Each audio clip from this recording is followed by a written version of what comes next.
Really? Oh. Have to open. That's embarrassing.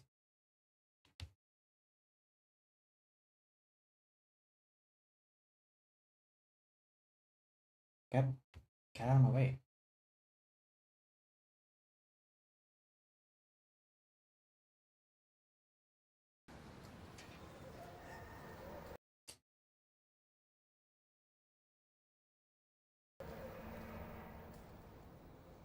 There we go.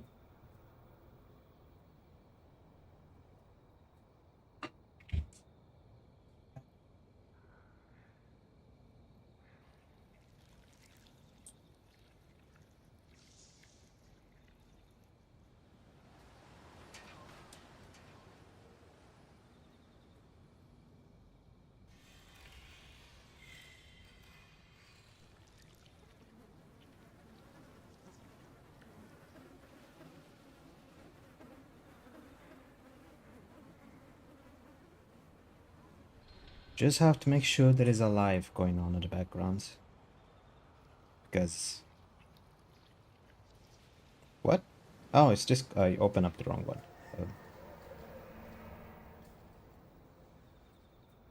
Ah, I'm tired. I just woke up. Come on. Leave me alone.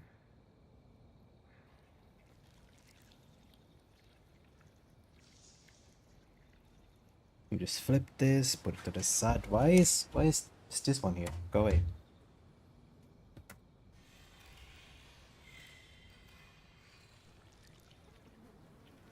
You don't have to be standing out all the time.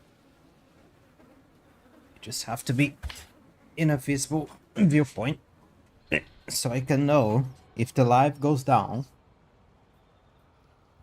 I have something more than just a blinking red light in front of me to tell me, oh, you're messing things up again.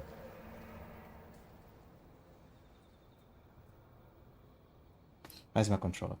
There it is.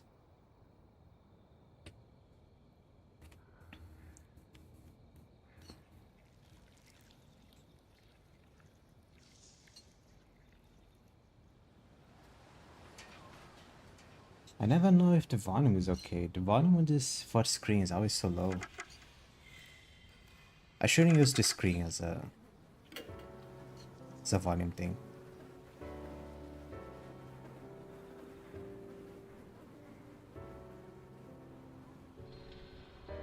The problem is always the BGM. BGM is always the loudest things in these games. I keep saying that. The problem is the truth.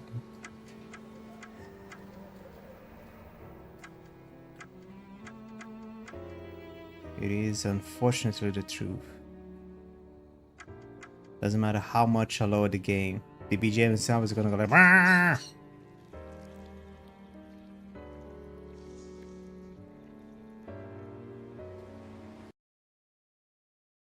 What is all this?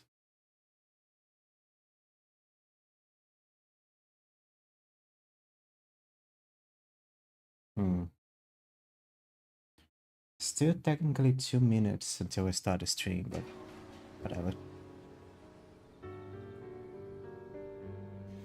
I can do a little recap. It's been a week. A little bit less than a week since I touched this game.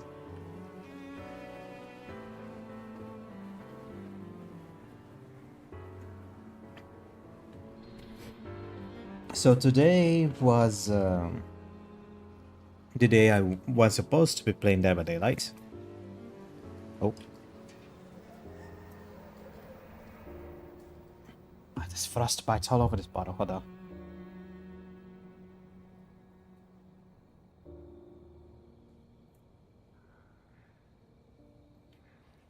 Okay, it's fine. I was supposed to be playing Dead by Daylight. But then I downloaded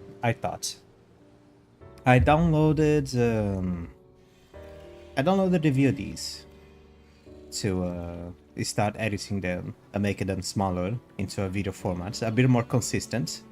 Something that isn't like 4 hours long, divided in 2 different streams each chapter.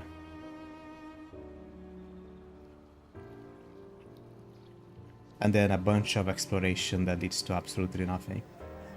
And just walk around the school and do a lot of things, and I'm pretty sure I cut some contents now that I think about it, but now it's gonna be fine. I can explain myself.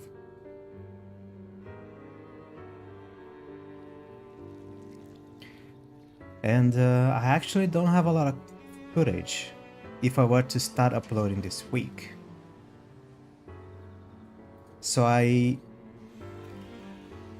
what I think I'm gonna do, I'm not gonna rush the game because I'm not this kind of person. But I think I am going to get at least to the last chapter. That being like, what, chapter 8? Chapter 9? I still don't know.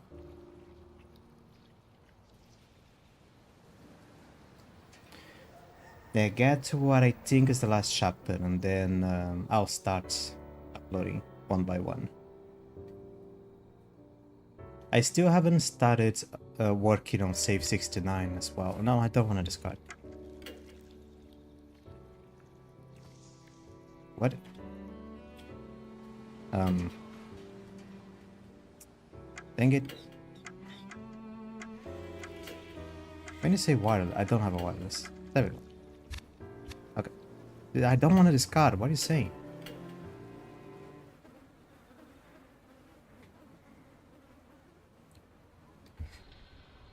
But yeah. I got like four episodes, 4 chapters ready to upload. I need to finish this chapter before I can start editing it. Of course, like, I need to finish the content before I can start editing. Duh. And I think I'm gonna be able to finish at least 2 chapters this week. So maybe 1 more week, 1 or 2 more weeks. It depends.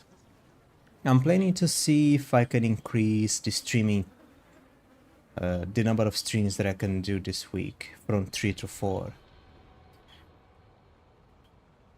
I want to stream Deathmark twice. Then I want to make one Dead by Daylight stream, which is going to be tomorrow, and then find something else to play another day. That I still don't know what it could be.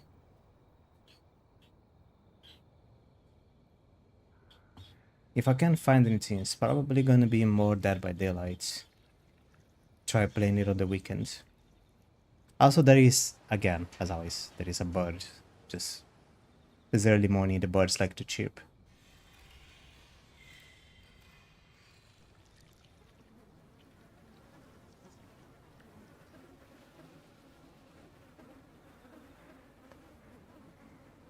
Okay, they're gone.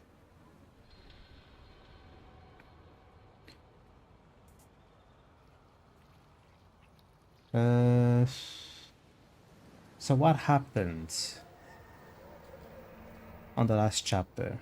At least on the beginning of chapter 5, maybe? Now, let's go with chapter 4. Let's begin with chapter 4. Chapter 4, kind of like, not really a recap. I guess it's more like the characters moving towards the end conclusion. Like, they're starting to try to piece things together. Like, who might be what may be the whole cause of the curse, who the departed really is, how he's doing his things.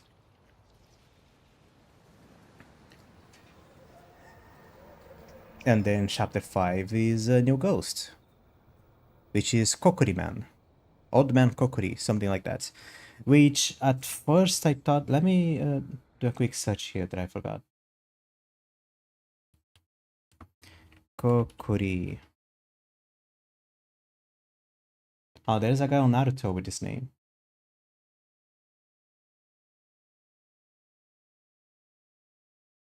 I don't wanna, no.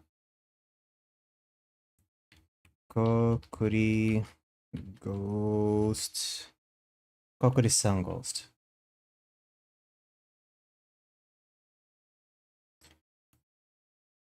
Yeah, the word kokori refers to the game and physical apparatus, while kokori-san refers to the being that is summoned. It is, and there's a creepypasta. Ooh. Oh, okay, I was going to read the Wikipedia. I'm gonna read the creepypasta.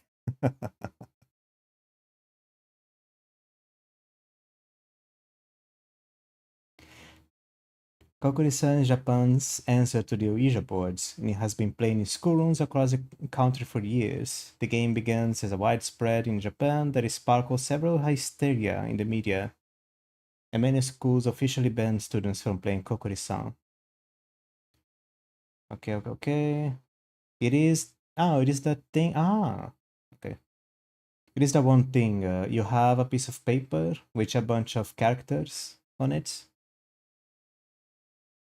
and numbers on the bottom from 0 to 9. You have some words on the top. I don't really know, but if it follows the Ouija board, it's probably yes and no. Or maybe goodbye. And there is a red Tori symbol on top. You play with a coin.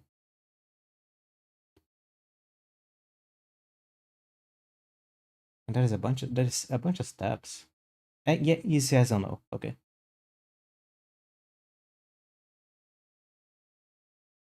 But yeah, you summon a spirit, you talk to the spirit goes away. Except that Kokori on this game, even though the game says that is somewhat the name is similar to the original Kokori, it is actually based on. There is actually two bases to it. One is there is a little shrine somewhere on the school. Is in one of the connecting corridors on the school.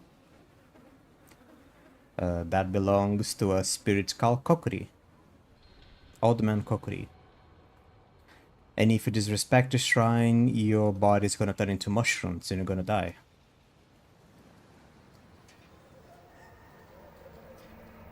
And there is another legend that is tied to the shrine, that is related to the forest surrounding the school, where there is an old monk that used to protect the shrines. And for some reason, he's not a ghost. He's a guy using a mask and carries a shotgun.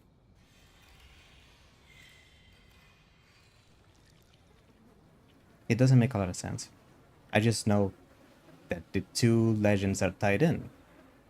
Kokori's-san on the shrine inside the school, and Kokori's-san, the guy with a shotgun. I mean, if you have a shotgun, why are you a ghost? You don't have to be a ghost if you have a shotgun, but sure. But yeah, the chapter now we have to go into the forest and see what's going on.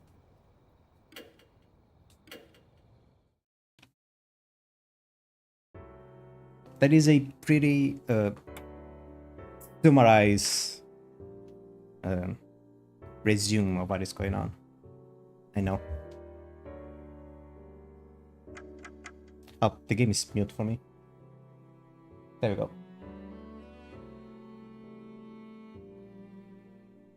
Could I have with me again? Change.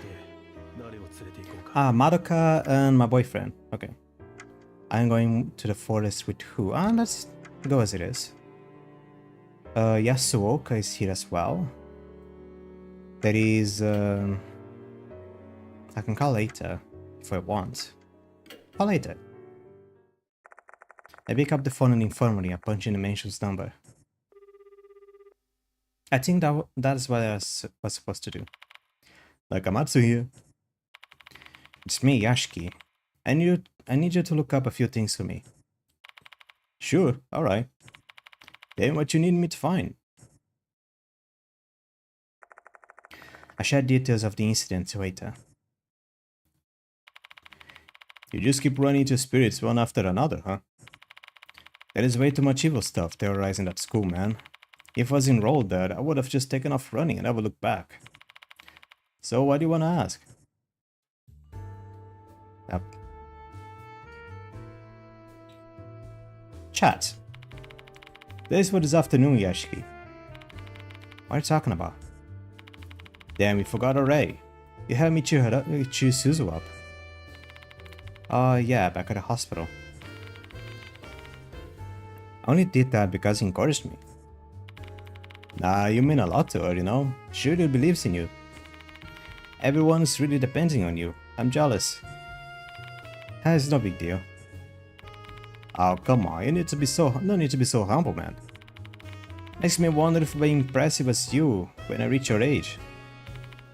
I wonder. It all depends on your effort level, I guess. Do your best. You still got plenty of time to become the man you want. Yeah, I'll give him my best shot. Okay. Kokuri. Mr. Kokuri? Never heard of him. Really? I knew it. No hits. Really? I got it in 5 seconds. And a filthy gaijin on a creepypasta page. Maybe he's a minor spirit who's only known at Konohara Academy. Maybe yeah. They're talking about the spirits, not the school thing. Okay. A lot of hooligans showed up in a search. Can you try and narrow it down a bit? Like, give me a first or last name or something? When the word is hooligan? While we still don't have information, we don't have a suspect. Find me any information about Shinichi Kakuta. Shinichi Kakuta from Konohara Academy, huh? You got it. The Kakuta kid seems to be famous in the karate world. He performed well in several tournaments and has a promising future. Man, you're jealous of everyone. But there's a post that caught my attention. What post? There's a comment thread on the article, with the obvious caveats of never trusting any unsourced comments you can find on the internet. This Kakuta kid supposedly punched students from another school and injured them. That'd be a clear-cut case of criminal assault. The thread continues on. Despite that incident, he still took part in a tournament afterwards. He should have at least gotten a house arrest if something like that was true. Wonder what was going on. A bit tangled here, sorry about that. That's suspicious. Rumors say his senior Konohara Academy alumnus covered up the incident. Oh, I read it wrong. But the problem is... Let me just say what my problem is. The game is posting text here, and I'm reading with the game. With my eyes. My eyes is going with the game as the text is written. But my mouth, while the text is here, my mouth is reading here. So I just go like boom with my eyes, and my mouth just tries to follow it up, and it never goes right. I starting to understand why people wait for the text to finish showing up before they decide to speak. If that's true, Kakuto's probably pretty indebted to them. It doesn't help that I naturally skip anyway. If these rumors about Kakuto are true, the fine upstanding students on the disciplinary committee actually has 2 faces. How would that be related to this case though? Red mushrooms growing out of a dead centipede. Ugh. Just say that makes me feel gross. Glad I don't have to see the real thing. Can you do a research? No? Alright. Talk to you later. I mean, you have the whole internet at your hands. You could help a little bit. Guess not. Go talk to anybody else. Nobody knows what may come. That's especially true when we're walking around the forest at night. We can't know what lies ahead, so don't forget to restore your spirits. Thank you, Yasuoka. Really helpful. And I need more tooth, so I can buy more upgrades. Do I search the building?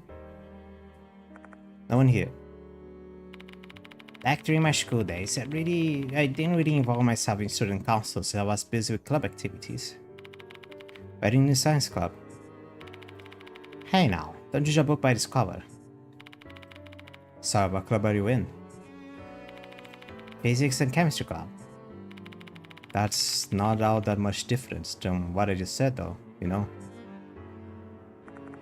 There's no need to stay any longer. I don't know why she was in volleyball. No.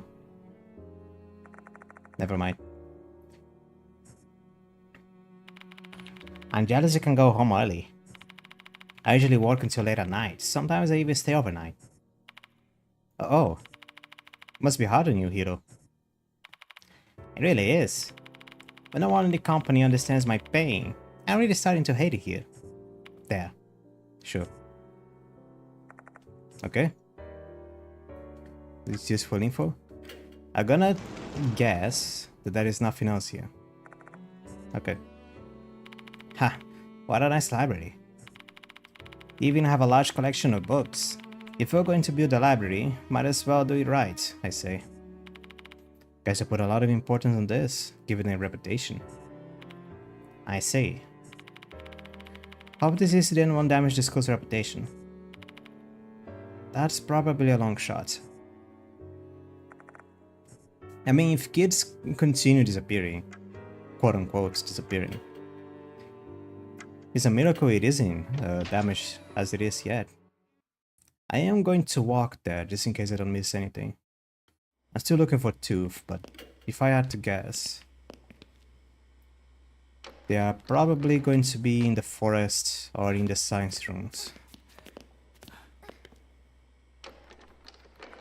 So maybe I'll go there first, if the game allows me. Okay, classrooms won't open.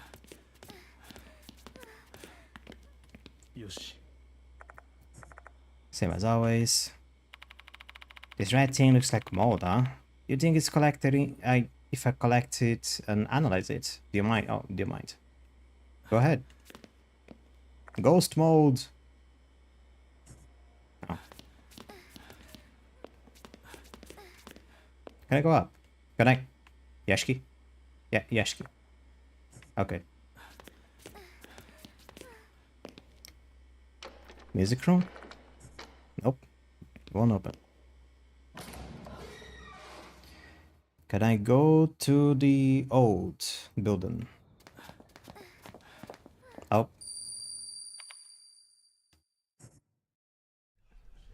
Hooligan gone to Fox Forest. Eat Crimson Devil to see invisible cookery. Ew, you want me to eat the centipede? Again? What's wrong, Yashki? It's nothing. That's gotta be the work of that female doll again. She wanted to tell me something. Hooligan has gone to the Fox Forest. Eat the Crimson Devil to see the invisible cookery. If the previous pattern holds, this information must have something to do with the spirits. I have no idea what that doll goal is, but it doesn't hurt to keep an information in mind.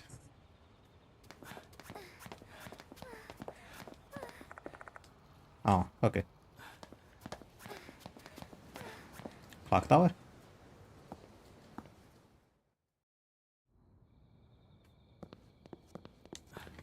Anything, Ah, this goes to the forest. Can I go back? Courtyard. Ah, this is the United statue, right? A massive statue of the Guardian Fox stands here. It's darkened, but gives off the impression that it has been here for quite some time. Good to know.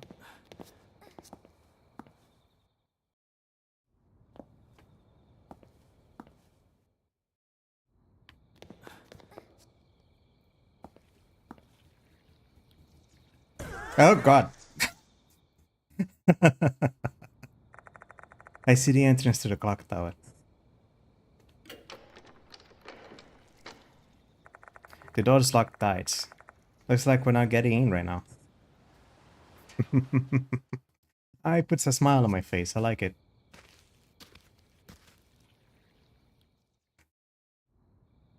Oh, look at this place. We arrive at the north end of the school grounds. The shrine gates we see before us must be the entrance to the fox forest. An old shrine gate. Looks regal despite its dull color. Beyond the gate is a dense, gloomy forest. Heaven forbid. Looks like the entrance to another world. A traffic cone and a barrier are blocking the way. I imagine they're here to prevent people from going in. However, this might have the opposite effect. They're quite attention-grabbing and it's not difficult to bypass the barrier. I mean, yeah, as I said in the last stream, you ask people to avoid the fire and they're gonna go there to take pictures. The fox forest is up ahead.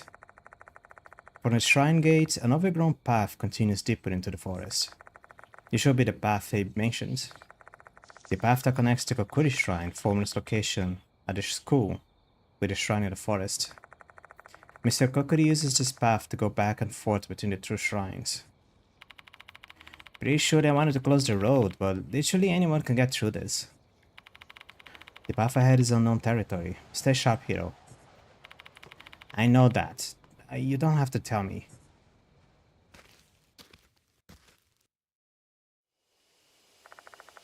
We delve deeper into the pitch-black forest. As we press forwards, the light from the flashlight illuminates more and more trees crowding in around us. But I'm so riled up that the shadowy forms look like a horde of monsters to me. Who knows? Maybe real monsters poised to strike just beyond the imagined monsters I'm seeing. Once my mind starts down that train of thoughts, my skin starts to crawl. I'm getting in my own head and making myself paranoid. Blah. Ah, lazy mouth. Blah.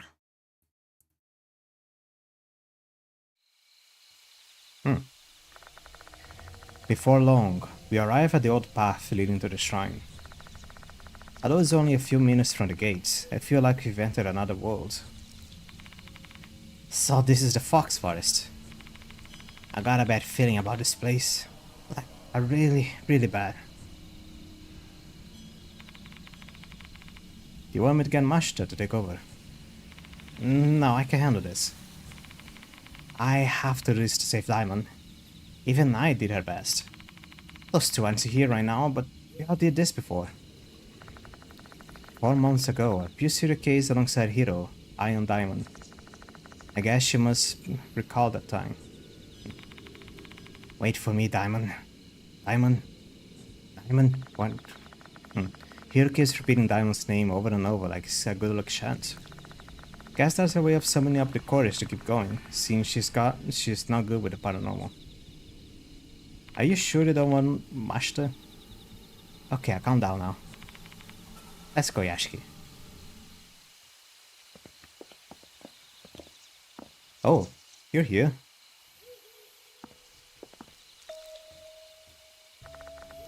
Is that Kakuta? Hey, Kakuta. Why are you here? This is the end.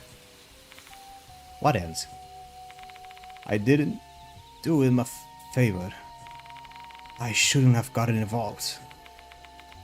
Fox. He's mumbling something to himself. His voice is hoarse, as if his words are caught up in the back of his throat.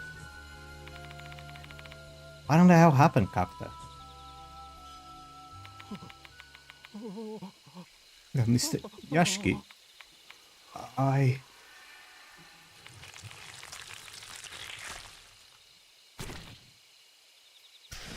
Oh God.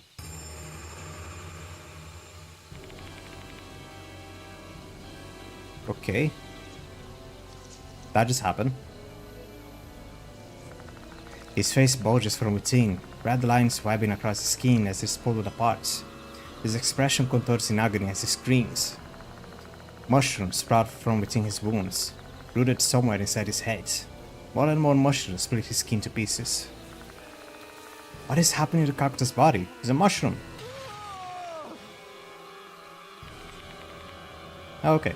I'm not skipping text, by the way. Oh, and he ran.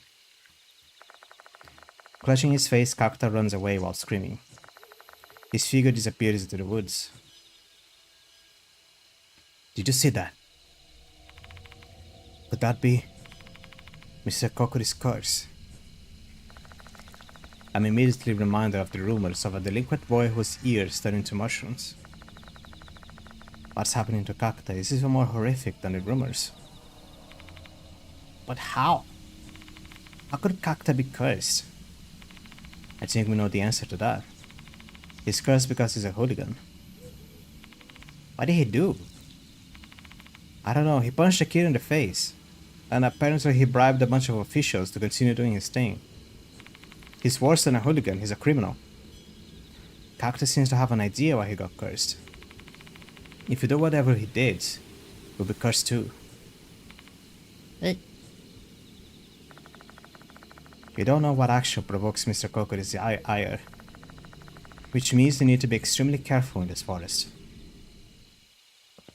Just be respectful. And don't mushroom. A cluster of mushrooms is growing in a tree trunk.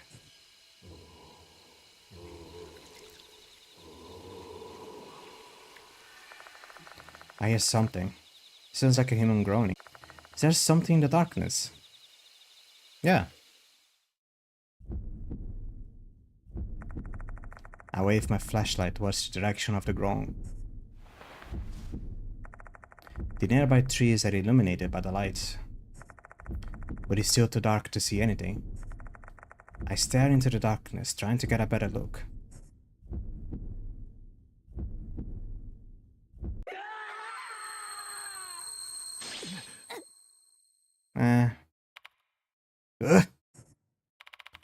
What happened?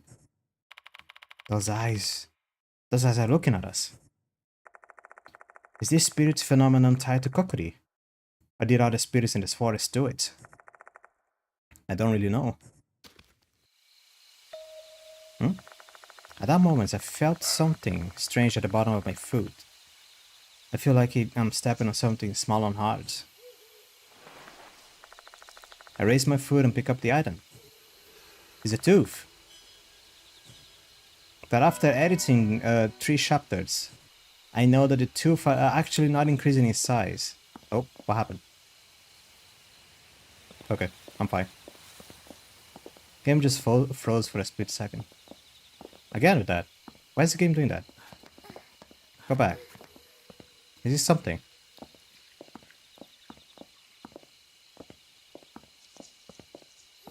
That game stutters. Huh. There's an old stone lantern. There's an animal carved on top of the lantern. Looks like a mouse. Does this animal mean something? I'm getting curious now. I better look it up. The stone is quite weathered, so these things are quite old. Its surface is mostly covered in moss and mushrooms.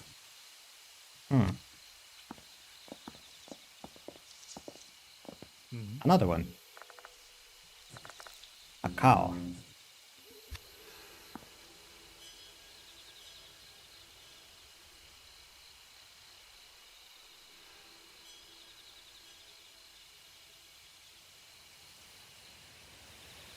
It was a helicopter. It's actually new. This isn't a helicopter area. Oh, now there's a motorbike. Great. A tiger. A mouse, a cow, and a tiger. Anything else? A rabbit. Oh, stop. Why is the game stuttering like that? A dragon. Do they do anything else? There's a 6th one. Are you kidding me? A snake. I'm gonna have to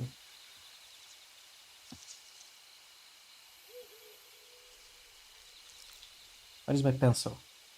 Let me fetch a pencil, hold on.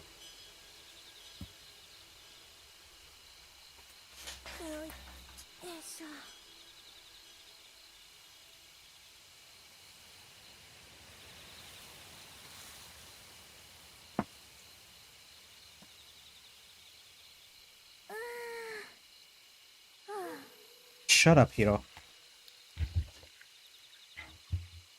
So it began. It all started with a mouse.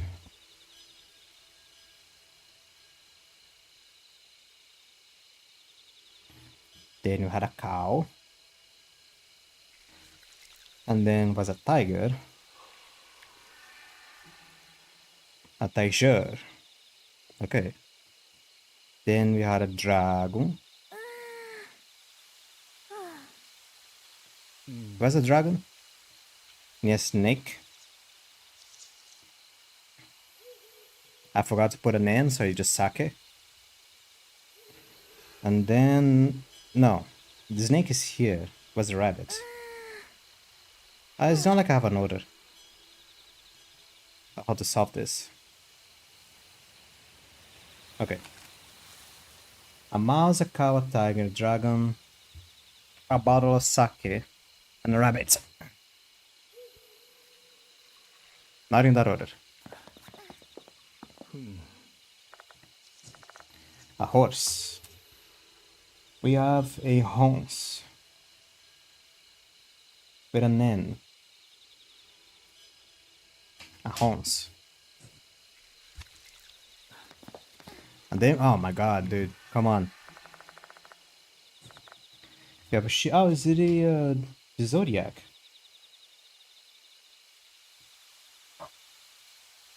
Which means I'm missing the dog and the chicken. And what else? A monkey. Of course, a monkey.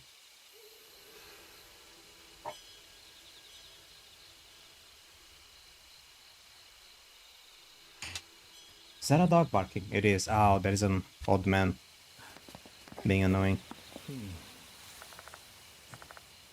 A rooster.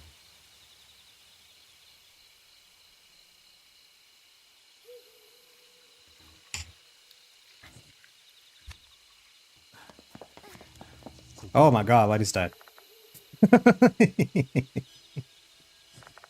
A dog.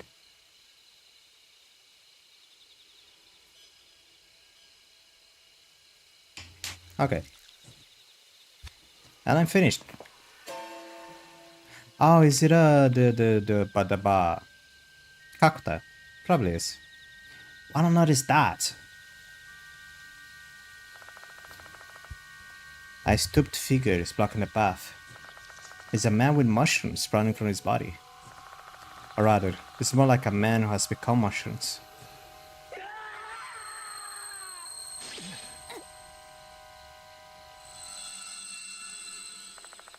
He bellows a maddening roar, and I feel a thick haze constricting my consciousness. Before I can react, I'm back on the path. Did the spirit do this? My head hurts. Even my worst hangovers don't feel this bad. Doesn't seem like we can move forward as long as the creature is here. We need to do something. How forward are we saying we can go? I'm back on the rabbit. God damn it.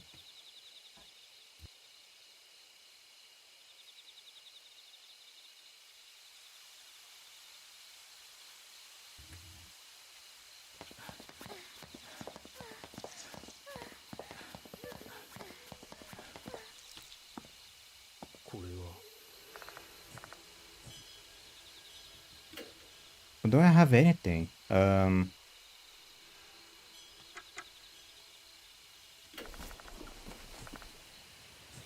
don't have anything.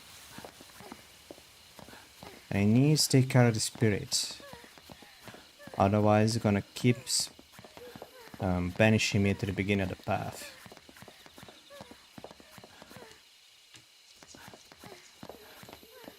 Okay, this starts here.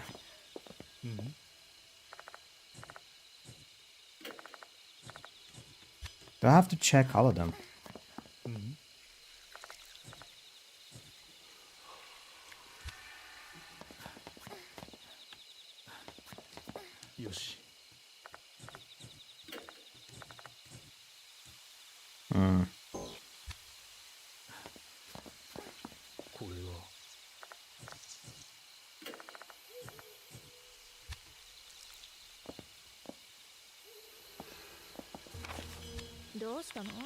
Need to do something about that mushroom boy, or else we'll never make any progress. Let's examine this place thoroughly, Yashiki. Who knows, there might be an offshoot path somewhere. Oh, that's an option.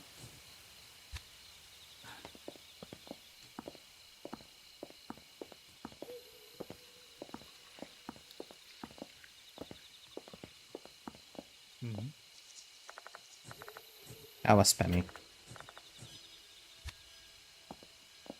Like here. This looks like a spot, but nothing happens.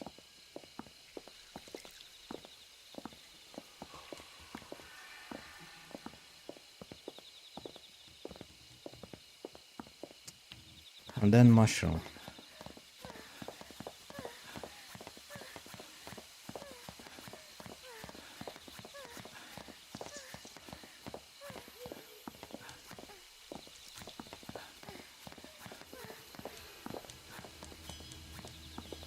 Mushroom.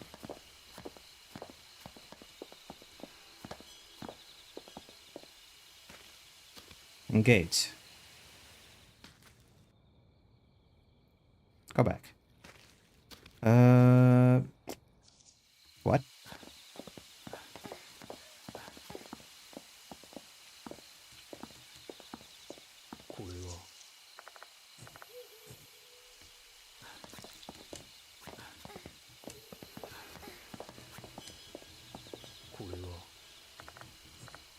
Mouse.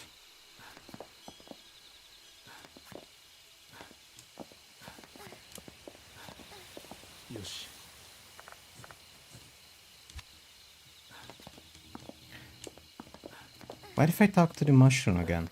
Oh, just gonna take 6 more points of damage. Just do it. Who knows?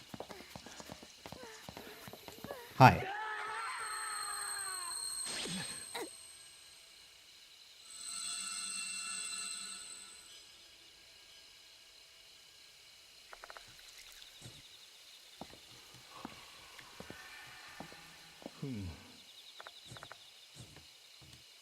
What's me between the tiger and this thing? I don't think there's a correlation. It's just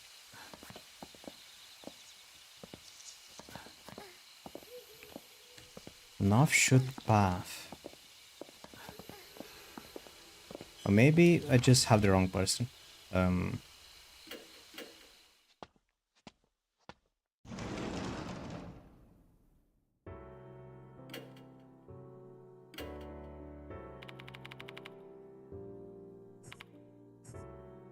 No?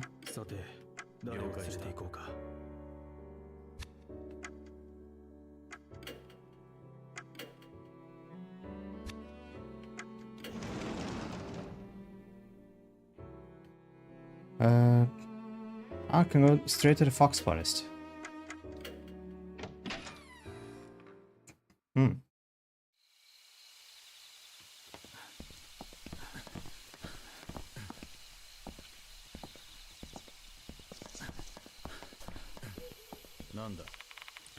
Mushroom man is a hindrance. The trees are too thick to go around. Let's see if there's another trail hidden somewhere. I mean, I'm trying to. I'm spamming the check button.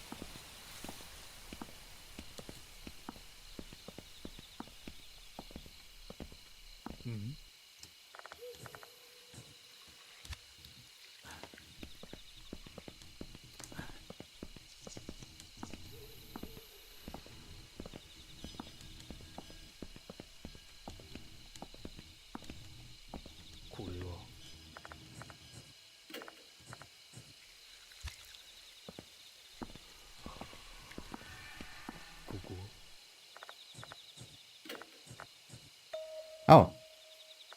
Behind the stones there seems to be an animal tracks, leading further into the woods, diverging from the path. Huh. Rooster. Pushing my way through the dense foliage, we walk further into the woods. I wonder how far this trail goes. What if we can find our way back home? Let's follow the chicken. Let's follow the son of the chicken. There's an open area in front of us. Something's here. What is that? We arrive at a small meadow. There are some random things scattered on the ground here. That is a drum. I had something else in my mind. Maybe it is like a drum used for a campfire or something. Everything is old and unusable. You may as well call it junk. Perhaps this place used to be a garbage dump. Maybe. For discardables. Ah, it's like a cart thingy. I do miss the random ghosts in the forest. Oh. Even when I point my flashlight towards the forest, all you can see ahead is darkness. I feel something terrifying might pop out at any moment. Still, I can't help but stare in the void. Something seems to be staring back in the void. We both stare into the void.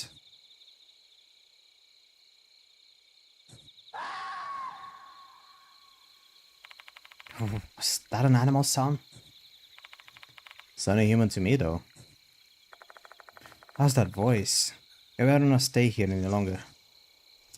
Well, that barely started. An abandoned decaying drum. His frame has gotten rusty and is beginning to expose by the elements. Why is it in the middle of the forest though? Better take a closer look. The rim of the drum is staying pitch black. It's too dark to see anything inside. Should I take a closer look? Jump scare! Oh. I get up next to the drum and peek inside. The inside is also pitch black. My guess is that they used this to burn things, yeah. I assume they were burning garbage given the surroundings. Why did they do it here though? There's something at the bottom of the drum. It's not enough light for me to make out what it is with my naked eyes. Should I shine my flashlight on it? Oh god. Whoa. What's wrong?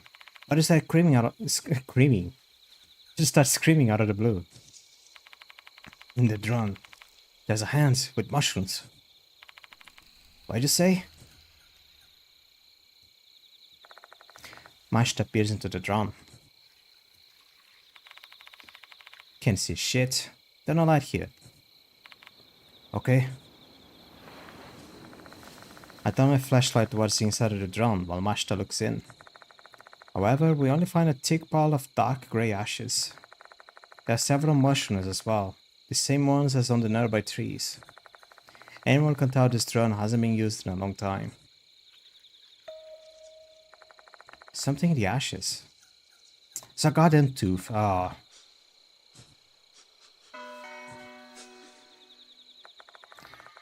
Was it not just a spiritual phenomena?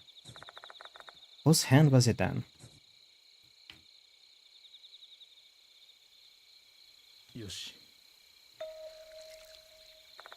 There's an old signboard on top of a broken trailer. It's a wooden signboard. This kind of thing is used to serve as a notice board in the olden times. These days you don't see them outside of period dramas.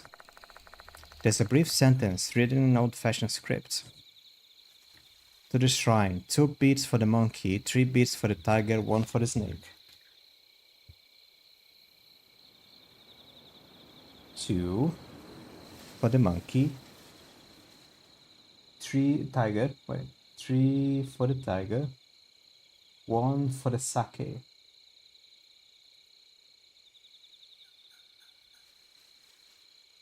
In that order, okay. That's not making any sense to me. You're a teacher, aren't you, Yashiki? Solve this one.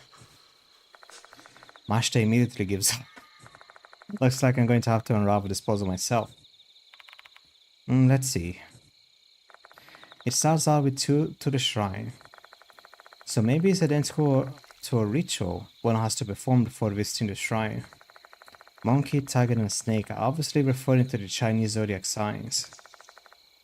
So what does this beat means? Clapping? Right. Clapping your hands is a typical part of a shrine visit. That seems fit. So that means you have to clap your hands in a particular manner before going to the shrine. This is probably how people in the past showed their respects to the gods living in the shrine. I jot down the contents on the board just to go. Oh, I did the same. Next did the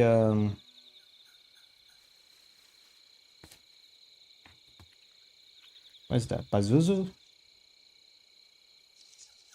Pazuzu.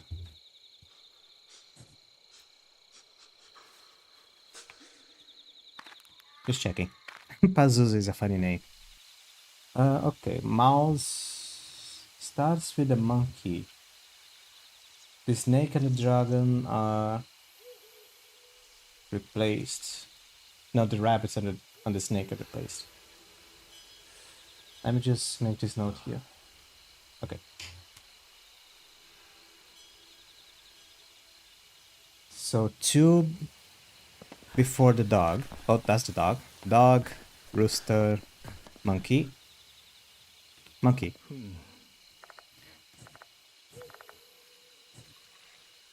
Clap. 2 times for the monkey. Then we go all the way back.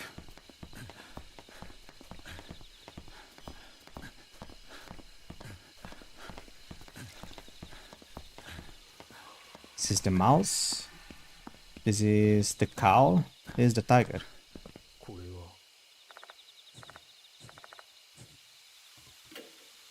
3 for the tiger.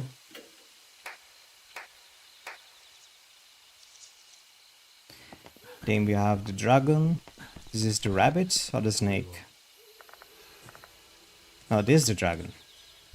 So this is the snake. No, this is the rabbit.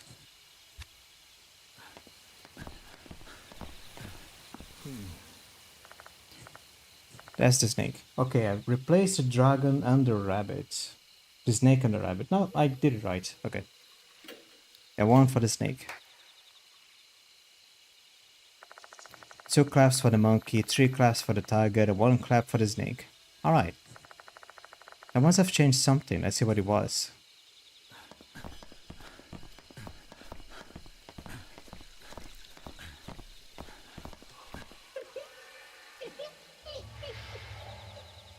Why are you giggling?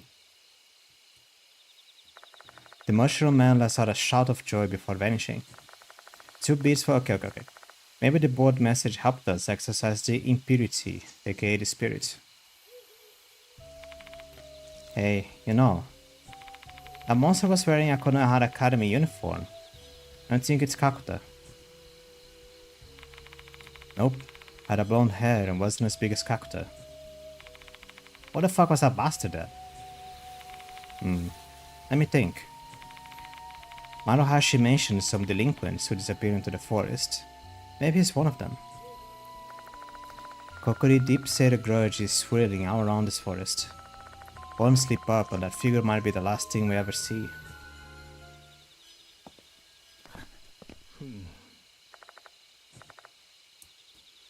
A boar, of course. But since I'm a simpleton, I'm gonna call it a Buddha. The 12th sign of the Chinese zodiac, the boar.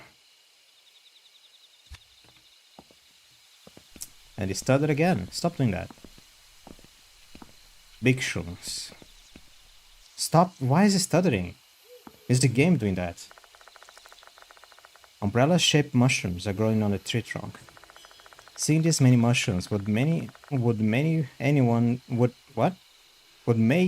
feel queasy, even if they don't have trypophobia.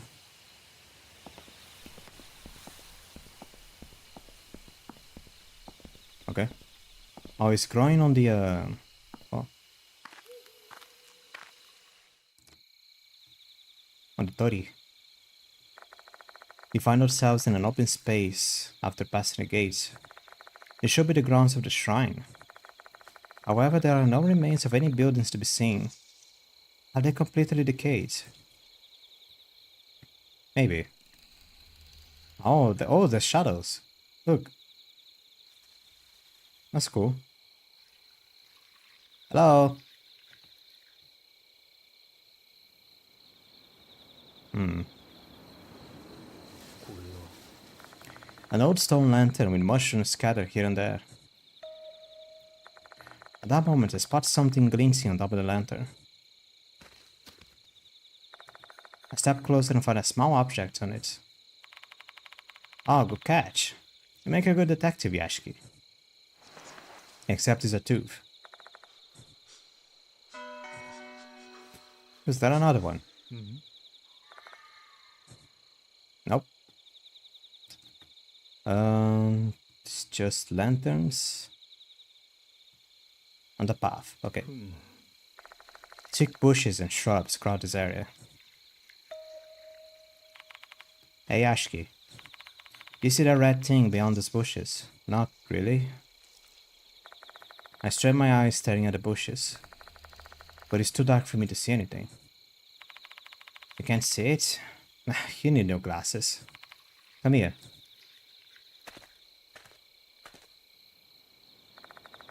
Ashta walks towards the bushes as following from behind him from behind. With my bright flashlight in hand, we cross the spacious open area. If Kokiri was actually in here, they'd be perfect targets. Just thinking about that sends chills down my spine.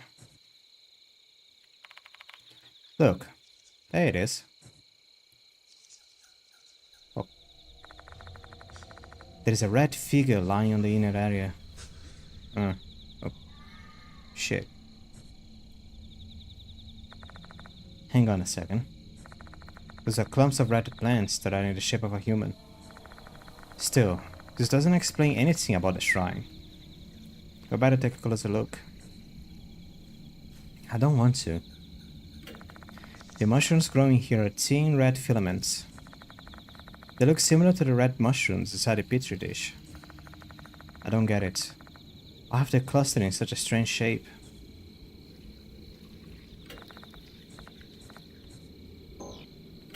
I don't have it. Oh, there it is. Do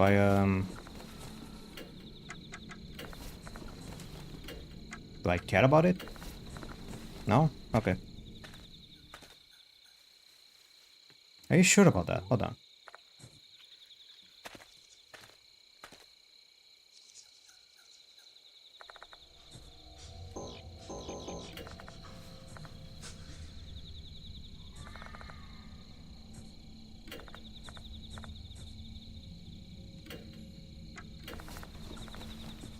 You sure I don't use this at all?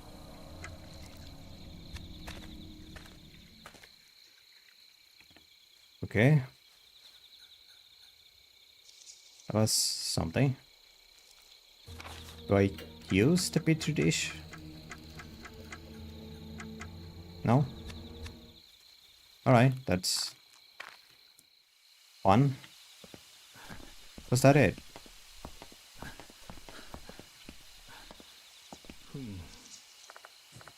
Tryptophobia mushrooms, okay.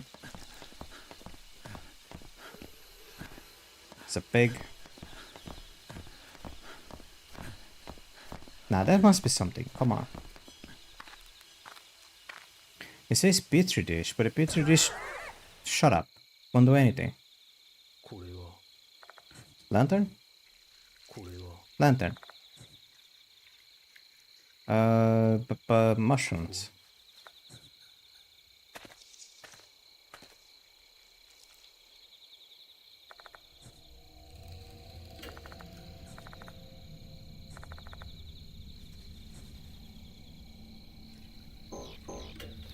Do I need something that I don't have?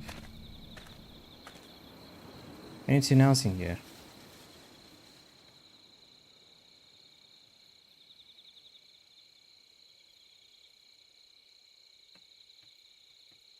Nope. What am I missing? Where's the character kid gone to? That's useful.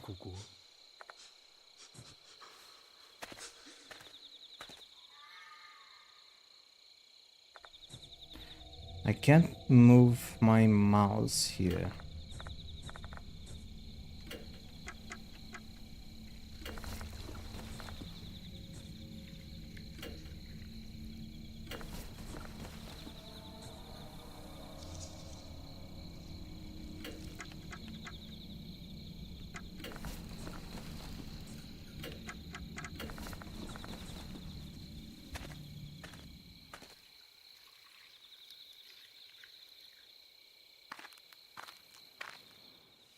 I go back. I'm going back.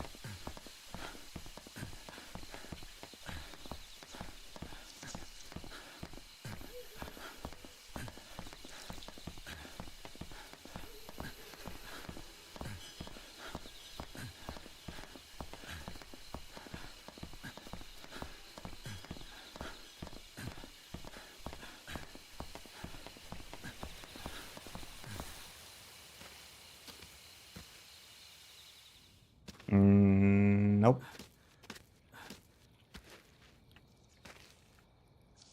Do I get hero for this?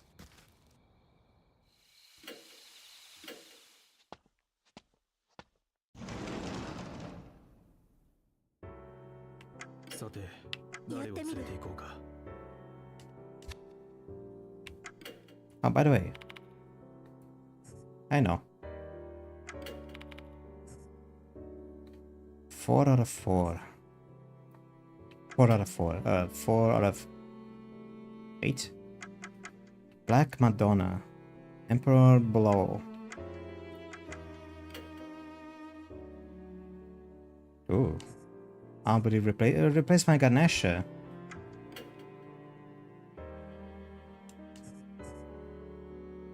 Actually, I want damage. It is 3 damage when suspensive acts and events. Yeah.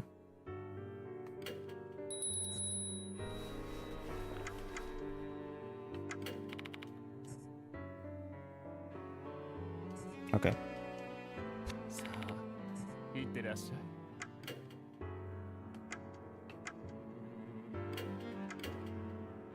Why did I save that?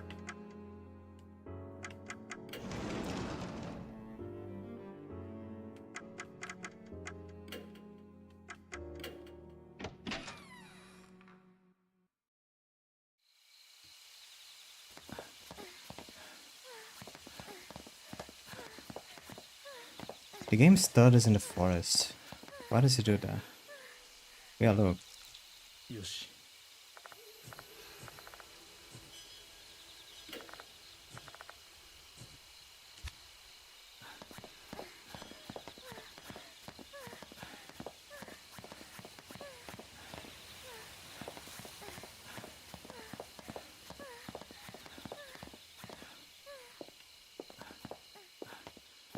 What if I go back here?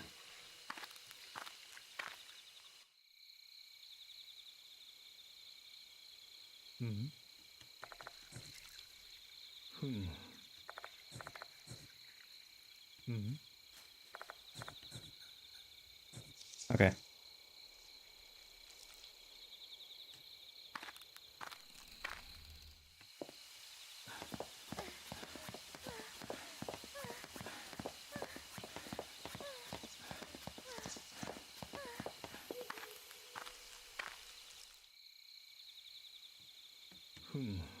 Does Hero reacts differently to the mushrooms?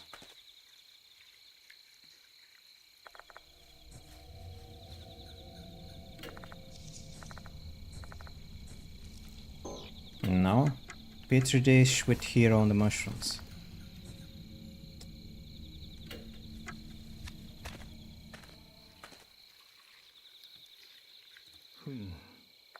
I mean, I am missing something, but what is it?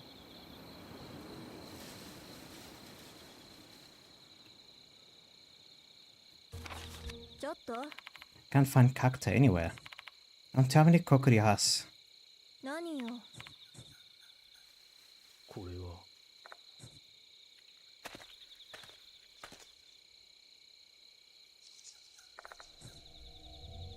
What if I keep inspecting?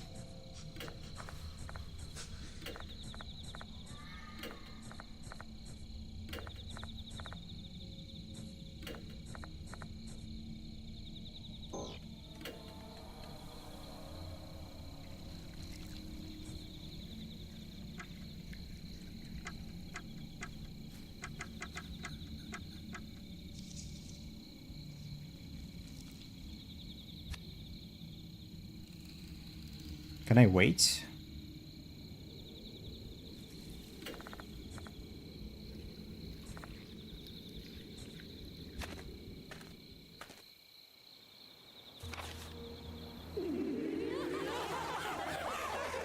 Go away. If you're not gonna be useful, I don't care about you.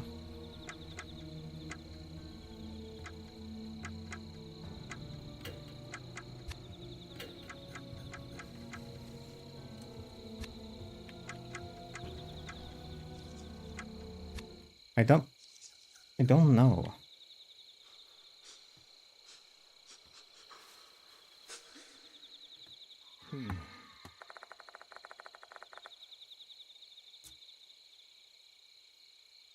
Hold on.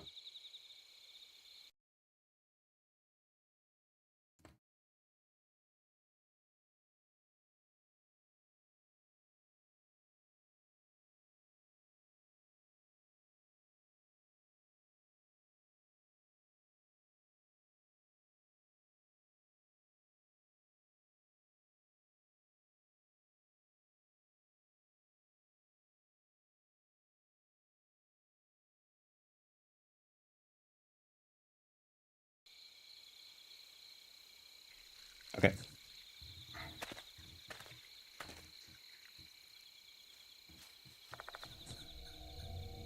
Okay, it isn't here.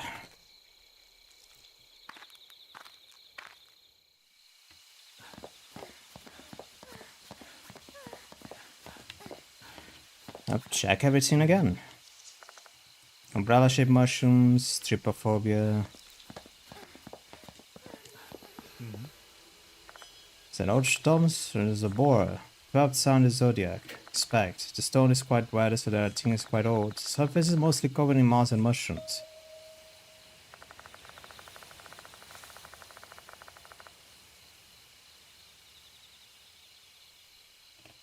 I hate this game.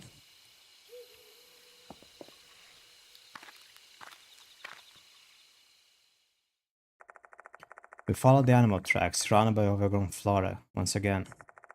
And one was waiting for me in this deep dark forest.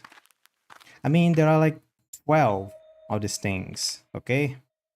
I don't want to spend time checking 12 different dingy looking lantern stone motherfuckers on the middle of the forest, okay? There's a lot of things.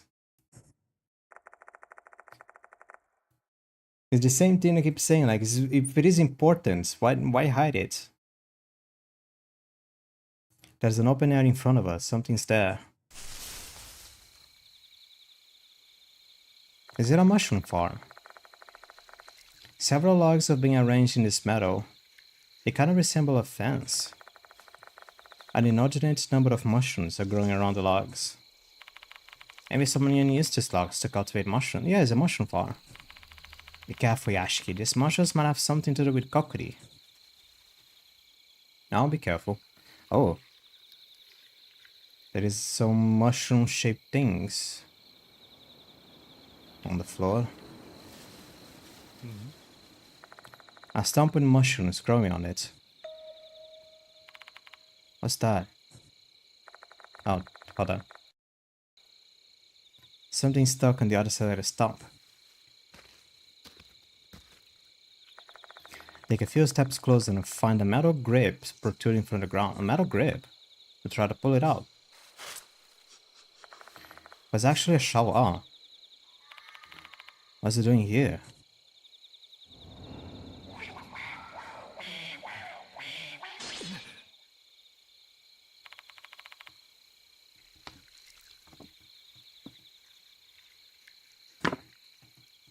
Excuse me.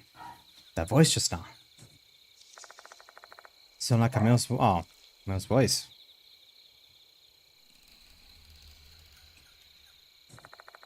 Hiro is not showing any reaction. Looks like I'm the only one who heard it. The shovel might have some sordid tale attached to it. Despite the creepiness, the shovel might come in handy. I decided to take it, despite my pounding heart's protestations.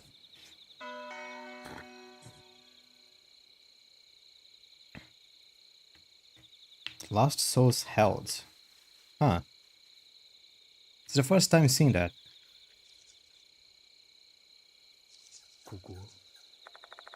On the ground I see a mask with a rather odd shape.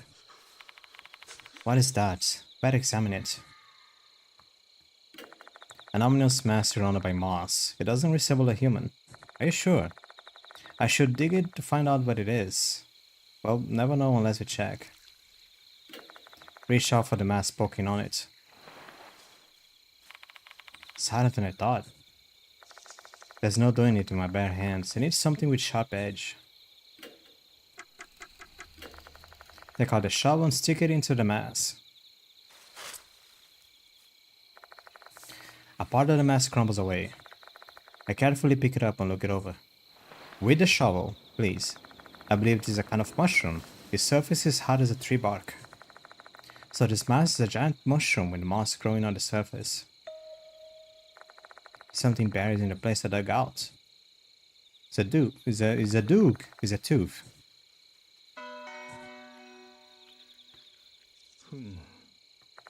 Logs that assemble like a fence. I can't see what's on the other side of the fence. Let's move in closer and get a better look.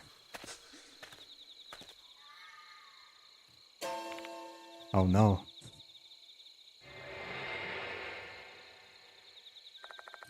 We find a corpse wearing a Konoha Academy uniform on the ground. It's set.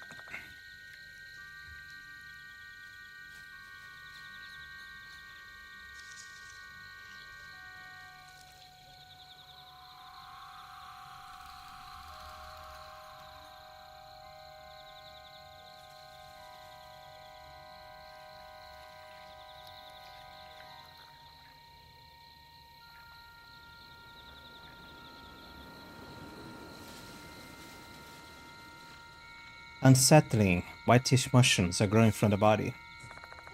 Is this another victim of Kokuri's curse? What shall we do? Stay back. I'll inspect the corpse. I cautiously approach the dead body. Where should I start? The pants pocket. I reach inside the corpse's pants pocket. Inside I find a smartphone.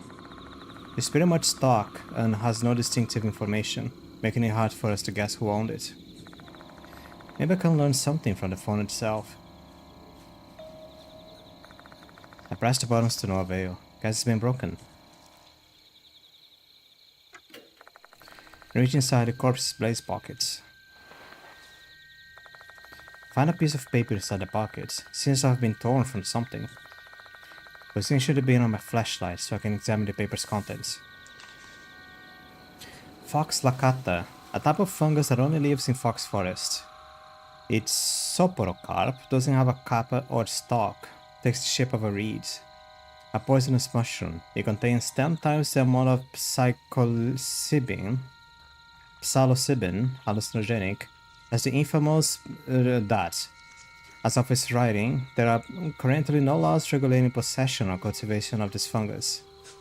However, considering the negative impact it would have on individuals, especially minors, official regulations and study are needed. Descriptions of a plant are written on it. This must be the missing page from the guide in the storage room. Scarlet strip-shaped mushrooms. It should be referring to those plants. They're fungus. So these red mushrooms are called fox laccata. According to the information, they seem to be a mushroom with strong hallucinogenic effects. They make you see dead people. There's another piece of paper inside the pocket. Unlike the first, this one is written in rough, hurried penmanship. The author of this note was definitely pissed off. Fox laccata and the murder at Lake Cass. The minor offender in this case seemed to have ingested fox laccata, and the one who sold the mushroom to them was Kay. I've seen shifty-looking youngsters roaming around the fox forest. Looks like they intend to harvest fox laccata. There were also some students from our school, including Kay. I didn't disclose this information to the public out of fear that it would damage the school's reputation. That was a grave mistake. I take responsibility for everything. A murder of a mother and a child. A mother and a child.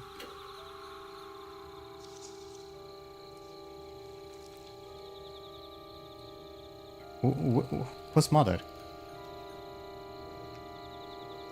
Mother? Okay. I lay cast, an incident I never heard before. My eyes are fixed on the corpse. Ugh. I can feel gastric juices well up in my throat. The more I stare at it, the more repulsive it looks. This used to be a human being, and now it looks like this? Don't look away. I yielded a mild castigation to myself, continue observing the body. But the sprouting mushrooms have torn up the uniform. It isn't that dirty. He must have died recently.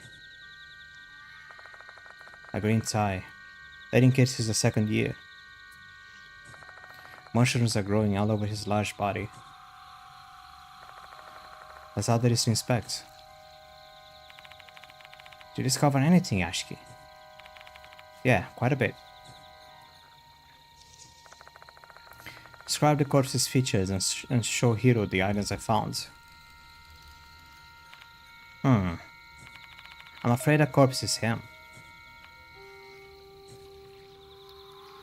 Abe. I wish. What made you think that? A second-year student with a large build has a torn page of a scientific journal with him. It's obviously Kakuta. Kakuta had been cursed by Kokuri. The curse didn't end just because he ran away. He probably lost his stamina here. Maybe we can learn why Kakuta came to this forest to inspect his belongings. You better keep them, Yashiki. Agreed. I mean, he was selling drugs. I offered a silent prayer for his soul and leave the place. I realized something on our way back. Unlike the other victims, Kakuta's corpse didn't disappear. I wonder why. The only possible reason I can come up with is that maybe when he passed, he wasn't human any longer. Kakuta had basically become mushrooms. Even his parents wouldn't recognize him at the state. I wondered what's a better death. Not even leaving behind a corpse, or being completely stripped of all your distinguishing human features.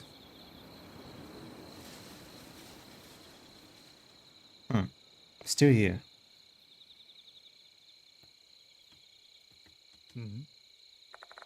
Mushrooms are growing on a lump of moss. There is nothing particularly interesting here, not even red mushrooms that resemble fox lacata.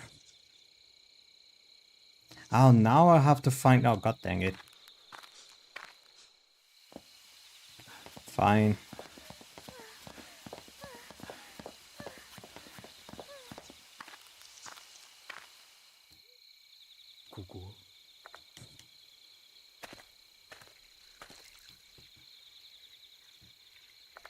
Clumps of red plants have formed a human shape. The mushrooms growing here are thin red filaments. They look similar to the red mushrooms inside a petri dish. There's gotta be fox lacata. I don't get it. Why are they clustered in such a strange shape? Are you kidding me?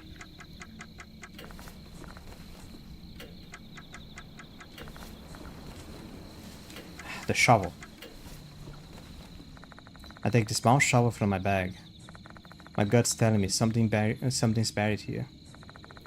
There's enough motivation to start trusting the shovel. Oh yeah, because they grow out of organic matter, right? Like flesh and exoskeletons and stuff.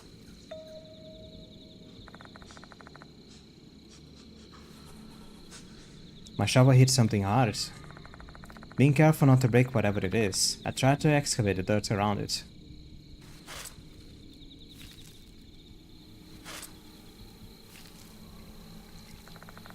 Before long, the object becomes visible. They're old human bones. The bones are clad with tattered clothes. Dirt has worked its way through the fiber now, but I believe this used to be white.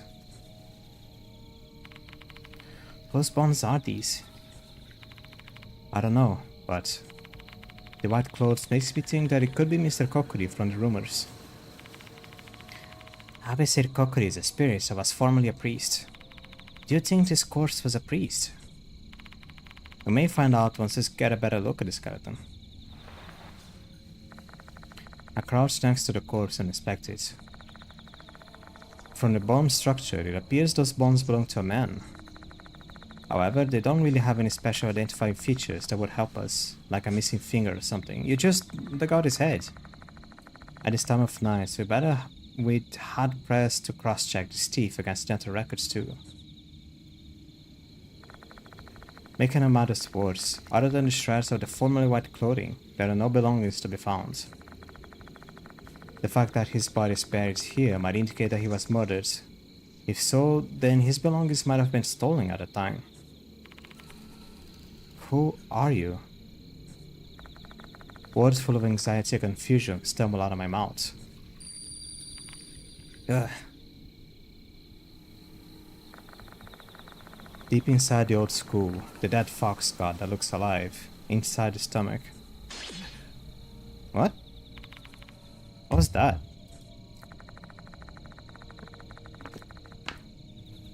A man's voice suddenly echoes through my mind, as if he's trying to answer my question. But I believe these are murmurs of his deep resentment. If you listen too carefully, you may get overwhelmed by the regrets of the deceased. We can't stay here any longer, it's dangerous. Let's go, Hiro. I don't think we got any useful information here. Sure.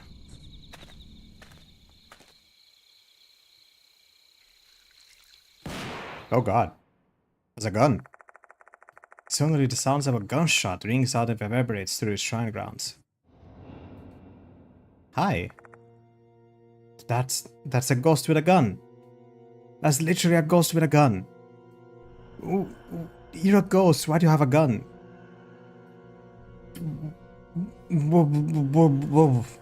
Just annoys the heck out of me. Got something resembling a hunting rifle in his hands. Is that Mr. Kokori?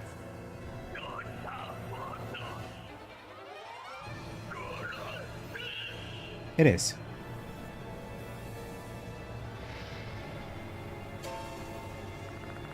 Mr. Kokori disappears.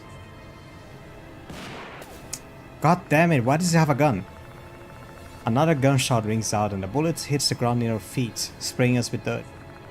This is bad. That thing does real damage and he's trying to shoot us with it.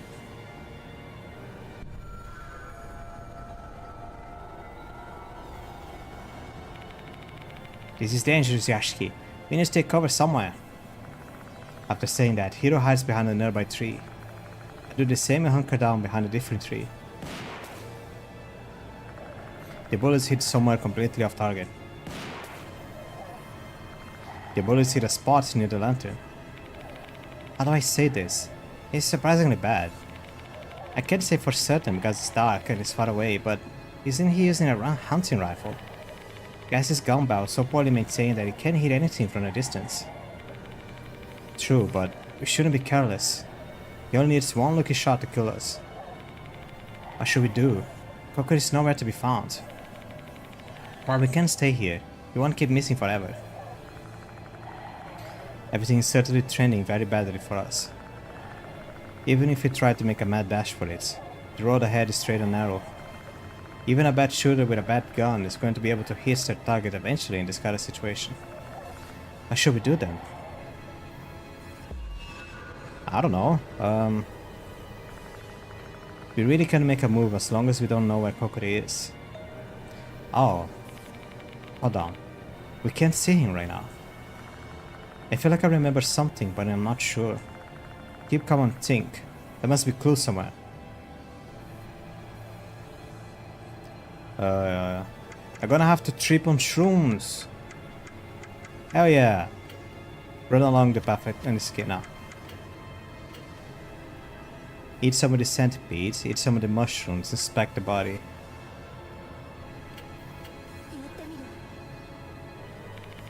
Hiro, look at this. Do you notice anything? I point the petri dish towards Hiro so they can see it.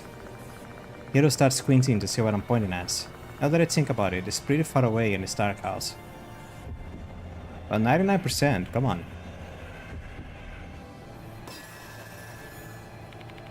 The more I stare at it, the more creeped out I get. The bright red mushroom makes it look like the centipede has horns, like a demon centipede.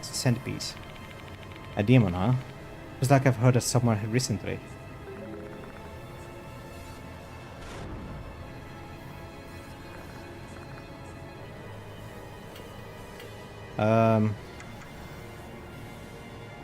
Eat the mushroom? I open the petri dish and decide to eat some of the mushrooms that grow in the centipedes.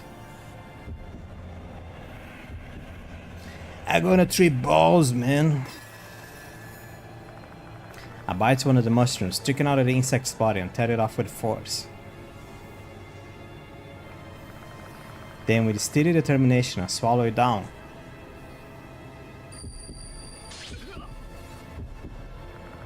I feel my body getting warm, like I just drank a mug of hot water. My heart is beating so fast my vision starts to blur. This is probably the effect of the shrooms. Hey Ashiki, are you okay? Yeah, I think so. Once my heartbeat returns to normal, I slowly stabilize.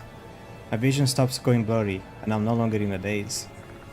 Then a mysterious figure appears before my eyes. He's here. I can see Kokori. Looks like it's the right choice. Kokori hasn't moved an inch.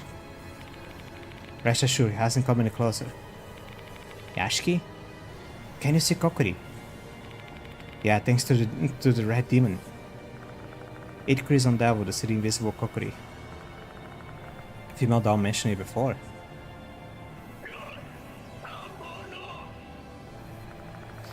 Calling us hooligans, Kokori aims his gun in our direction. The bullet hits the tree we're hiding behind. Oh, seems like he's getting way better at shooting now. There's no way you can run for it like this. One thing's for certain, we can escape right now. We need to find some way to fight back.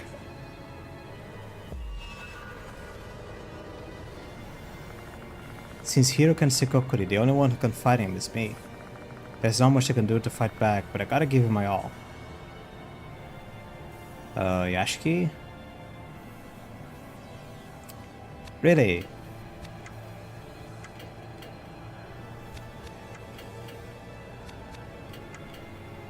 Reset a mantra and attack with a talisman.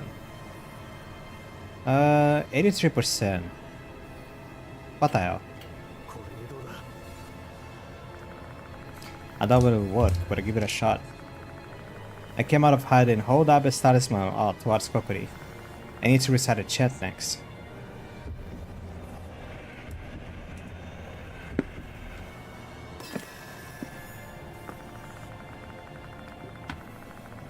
I'm not too sure about this one, but I guess I'll try Kujikiri, the 9 cuts chant. Power, energy, harmony, healing, permanent. Oh, what? Shut the hell up, kid. As I expected, this did not work. I'm attacked instead. Well done.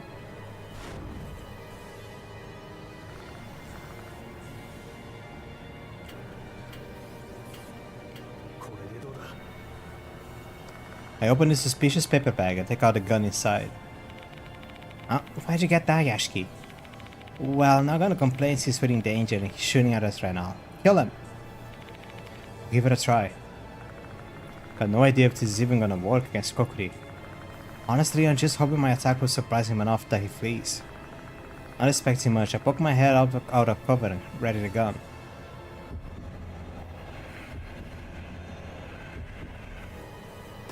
It works. Taking aim at Kokori, I pull the trigger immediately.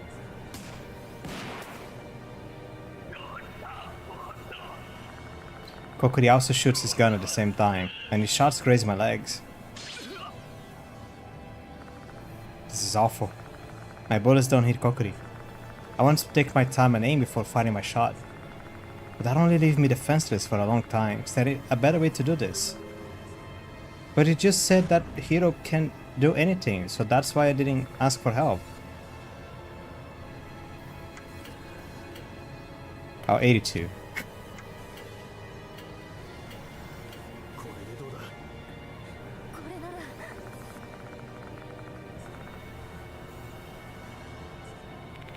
Hiro, can you do something to distract Kokiri for a couple seconds? Okay, I'll see if I can be a decoy for a bit. Believing in Hiro's tactics, I poke my head out and ready my gun. This time it's gonna fail. Yep.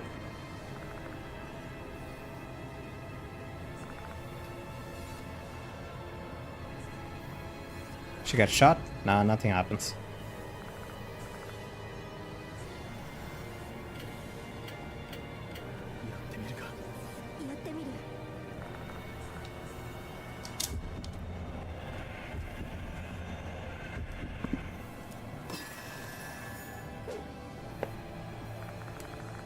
Here comes out of hiding spot and hurls a fist-sized stone into the open space. Kokiri turns towards Hiro. Great job, Hiro. A day came and Kokiri, who has now stopped moving, breathed deeply and calmly pulled the trigger.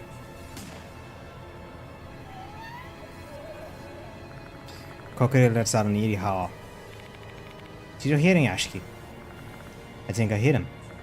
Although I guess it's more like my bullet just passed through his body. Well, he is a spirit after all.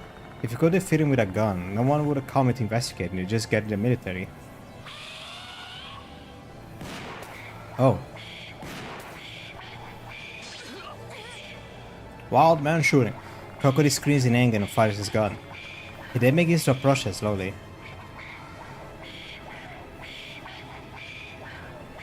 Hello. Shit, he's coming closer. What the heck? All that works just to make him mad. I want to believe this is the right choice. Kokiri is breathing hard, he seems angry. The closer he gets to us, the more in danger we are. That also makes it easier to shoot him now, but would that really help us? What should we do? Gotta make a move, he's going to kill us while we sit here thinking. I know that already. If you knew how to deal with Kokiri's shots, you might be able to find an opening and escape. I have 4 health. Our bullets won't work against Kokiri, but we need to create an opening to survive.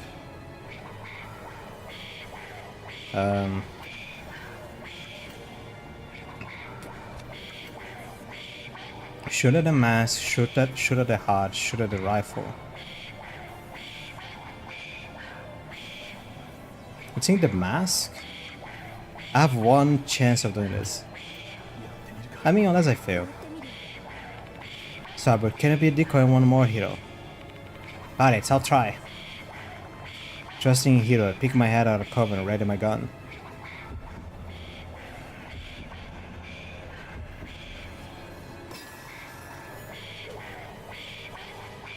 Hiro does the same and throws a fist-sized stone towards the open space. Kokiri turns towards Hiro. Great work, Hiro. A day came and Kokiri has now stopped moving. Breathe deeply and calmly pull the trigger.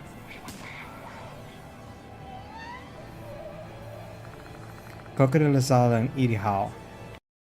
Did you hear him, Yashiki? Unfortunately, my bullet passes through Kokiri's mask. Ah, it was supposed to be the gun. Okay. I mean, the gun for me made less sense. Oh god. Just unzip it.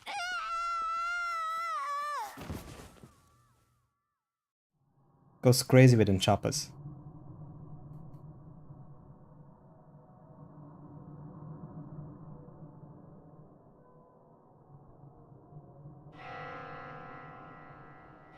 Yeah, I know.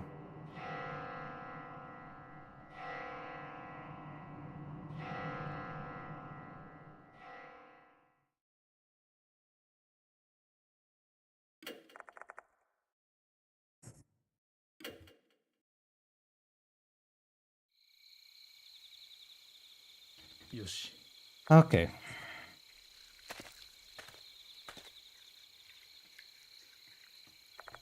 In there, we see the corpse. We use the small shovel. Fast forward all of this. We see the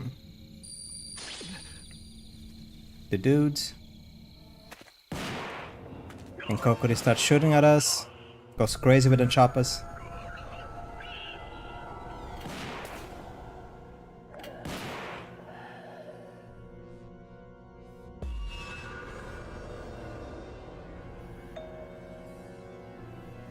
Yashiki eats the shrooms and takes 8 points of damage.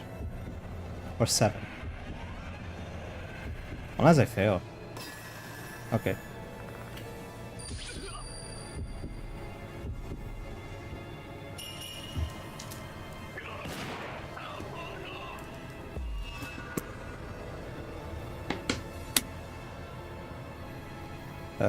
Team up with heroes, suspicious paper bag, aim and shoot a kokiri.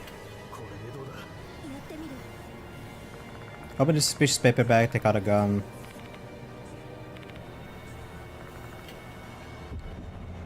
And it is going to fail. Yep. I took 3 points of damage for nothing.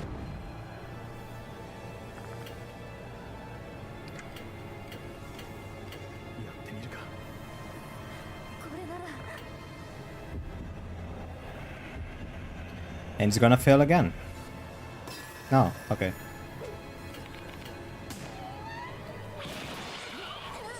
Starts going insane with a gun. And he starts moving closer.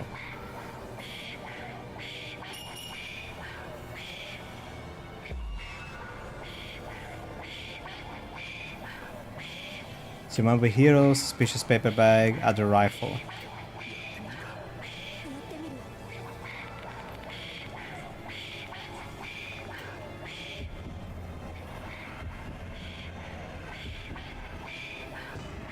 God damn it.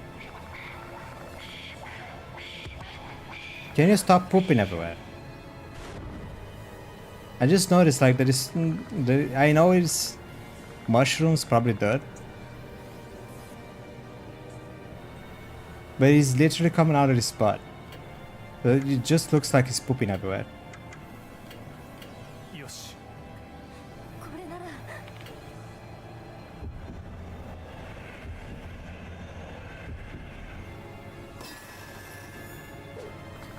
Kokiri turns towards Hiro. The game Kokiri has now stopped moving to breathe deeply and calmly pull the trigger.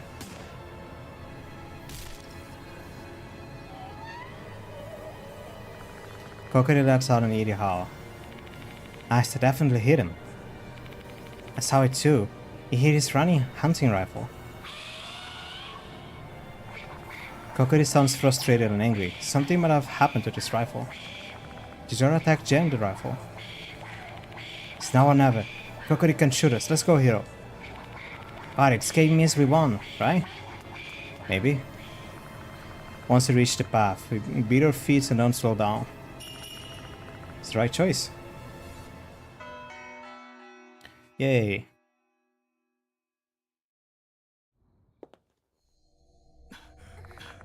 Hiro and I race out of there as fast as we can. We're running straight for the exit. There's no guarantee that Mr. Kokiri will let us go even if we escape the forest. Sleeve Kashima. Like Sleeve Kashima, he can probably follow us now that he set his sight on us. We have to be careful everywhere we're going forwards. Even so, our only choice right now is to run for our lives. Even if hell is gonna be hot on our heels whenever we go. Our only goal is survival, and I'm sure that Hiro feels the same.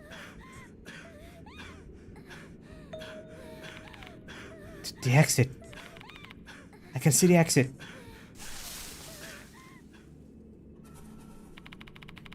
Is he still chasing us?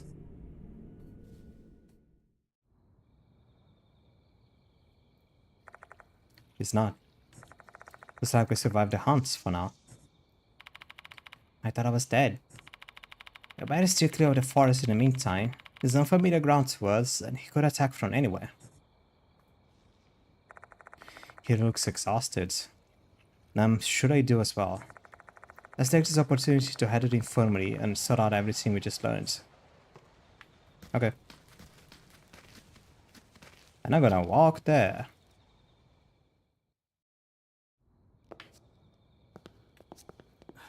Or run. Running is good as well. Why is the game doing that? Why is the game doing that?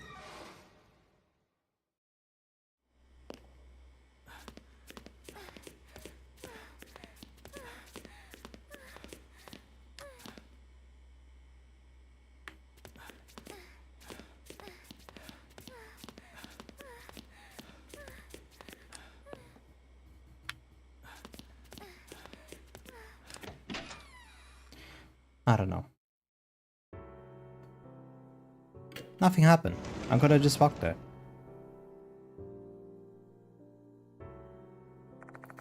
A sigh of relief escapes my lips the moment we step inside the infirmary.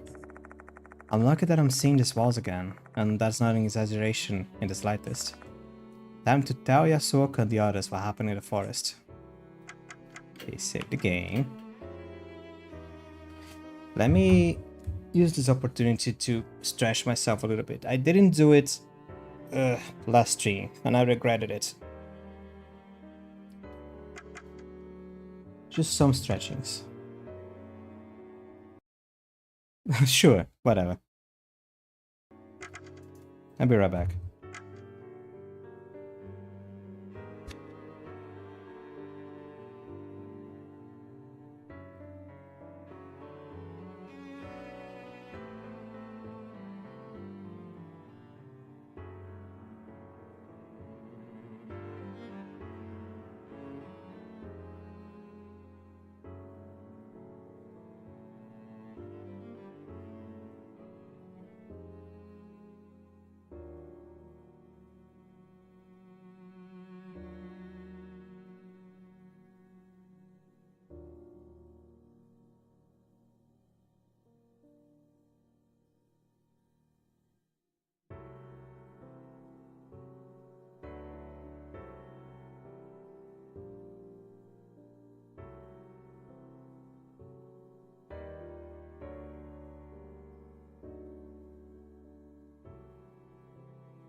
I peed.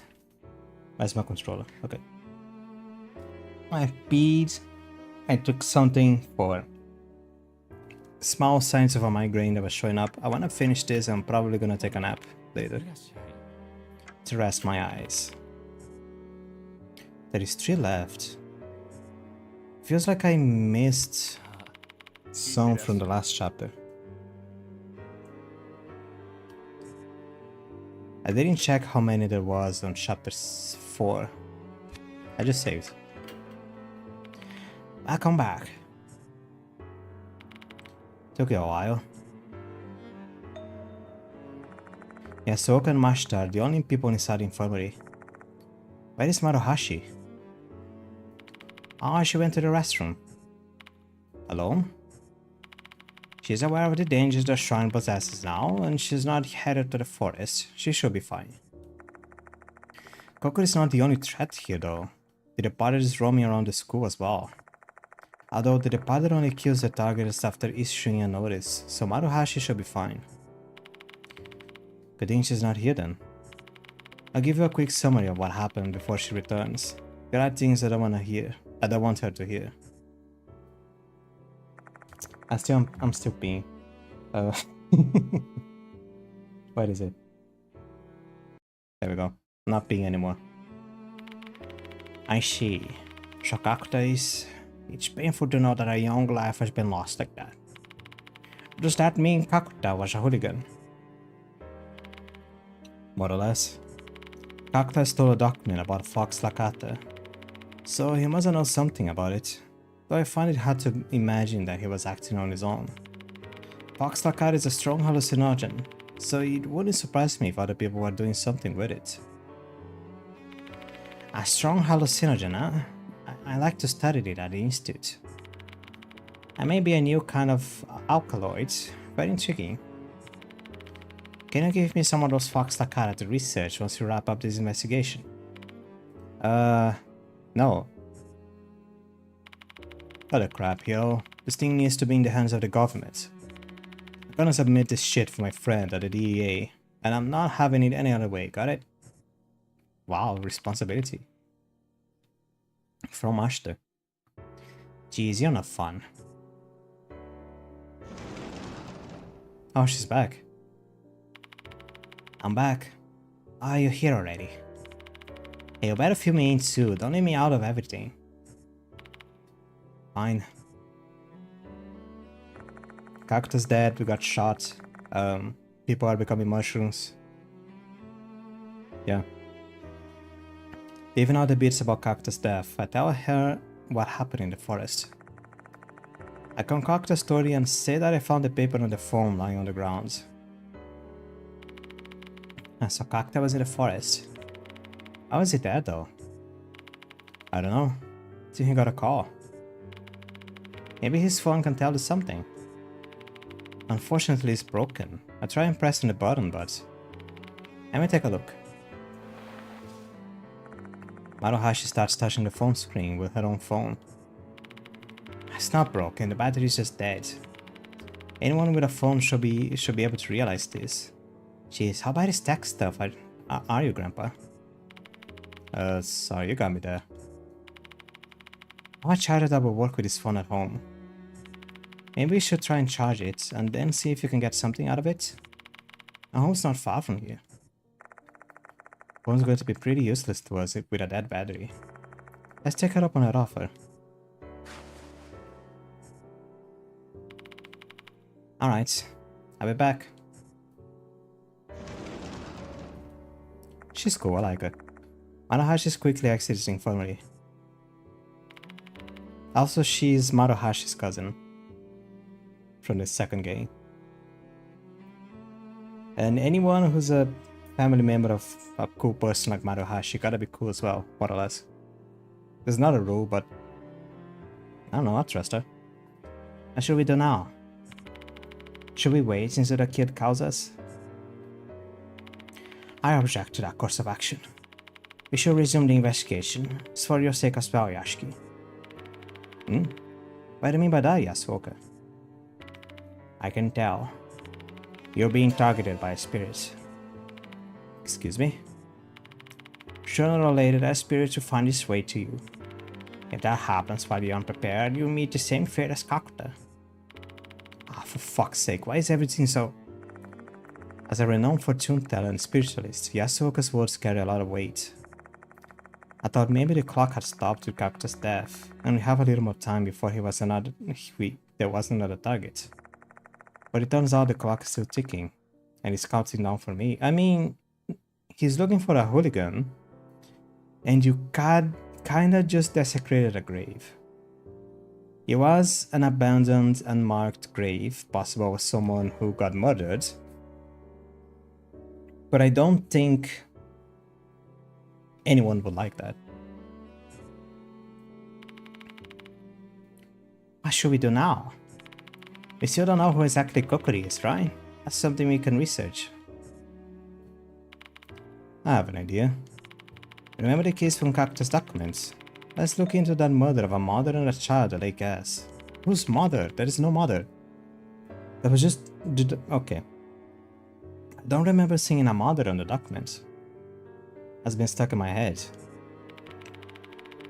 Are we going to investigate that? Have Nakamatsu look it up on the internet for us. We should at least be able to pull up a general summary from somewhere. And by that I mean, go calling up. Wait, why do I have to do it? You know how to use the phone, just calling yourself. I don't really like talking to them. Not really on the same wavelength. Ha, so that's your issue. Guess you can expect a nice otaku and an oddball ex-detective to get along. It's like I'm gonna have to be the one to call later. Why don't you just give me a chance to save? Again.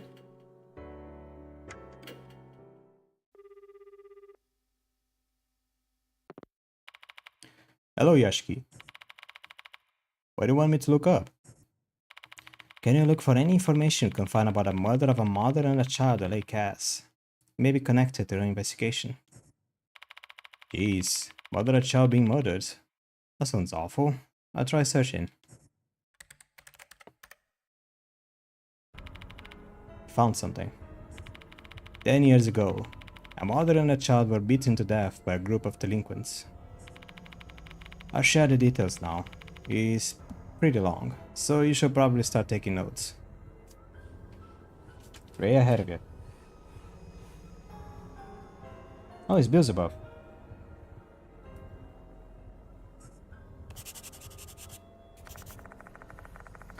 I whip out a pen to write down everything Eta says about the murder. A murder of a mother and child at Lake Cass. 10 years ago, at Lake Cass in S City, a family who went camping was attacked by a group of young men. Mother Izumi Kiyohara, 37, and her daughter Kozue, age 16, were beaten to death. The father, Masaki Kiyohara, 40 years old, was gravely injured but survived. He was hospitalized for 3 months. Masaki Kiyohara was a teacher at a school in HC, not far from S City. He continued to work there after the incident but later disappeared. Isn't Masaki the, probably is the guy, the biology teacher who was investigating the mushrooms and the fauna, or the flora, not fauna, of the forest. The crime was committed by 8 juveniles at between the age of 16 and 19. At the time of the crime, they were under the influence of mind-altering substances. Due to their ages, names of the perpetrators were not disclosed. The narcotic they were taking at the time was believed to be some new type of psychedelic mushroom. Of the 8 juveniles who were arrested, K, who was allegedly the drug dealer, was released due to insufficient evidence. I see.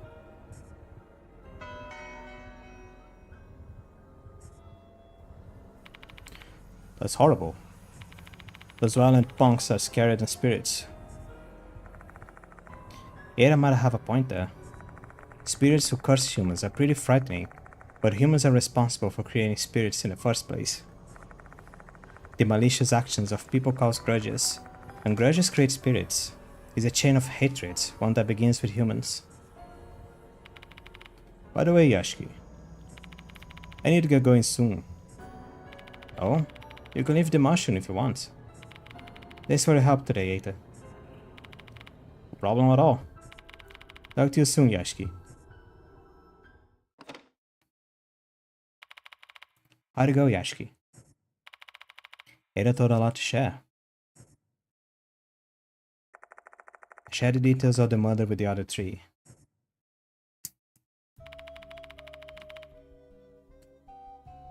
I see. No wonder it was sticking in my head. Did you work on that case, Master? Come on, man, use your brain just a little bit.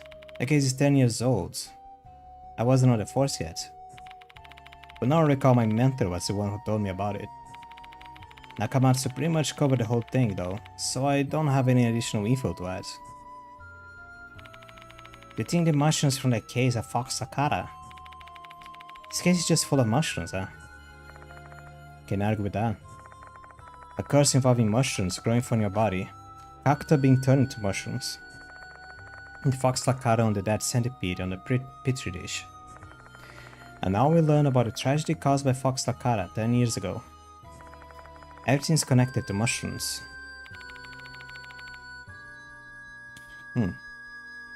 Boy K, the one who wasn't prosecuted, could have been Kakuta. God damn it, I just told you, that case is 10 years old. There's no way Kakuta was involved back then. Well, it's pretty unlikely for him to have been directly involved. But he knew about Fox Takata. He reacted to the petri dish and even hid the documents. Everything would tie itself up nicely if he turned out to be a mushroom dealer. I imagine we don't have any information yet, however.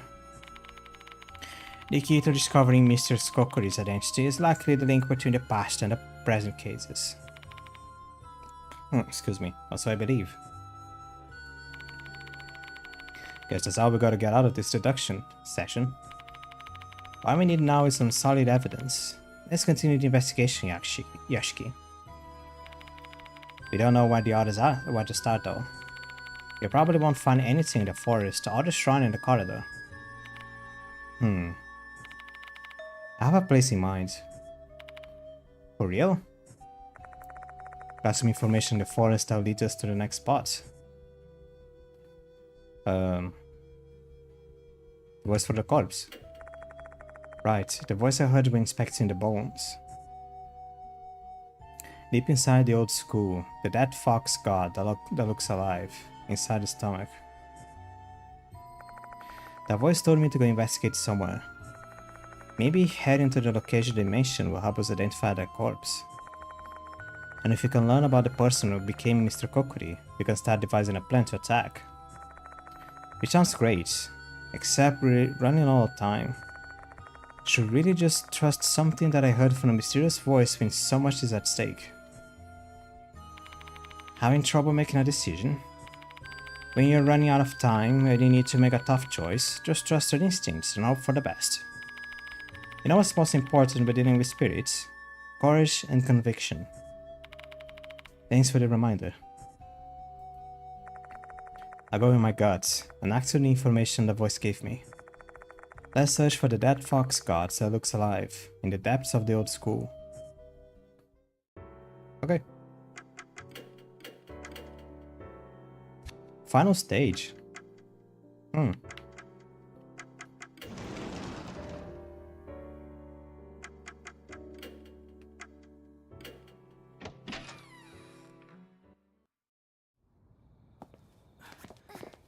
still with Hiro.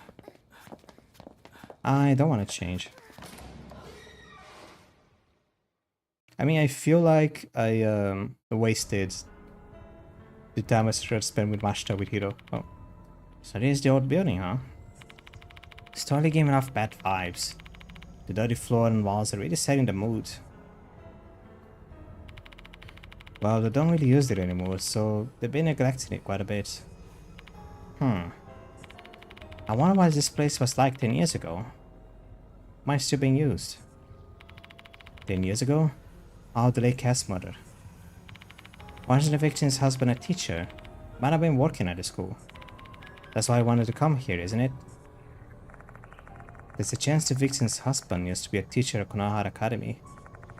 But I chose to come to this place because that voice told me to. The old school must refer to the old building. Where is the dead fox god that looks alive then? Where in a school might students study living things? Science room! Stop. Why is the game doing this today? I don't get it.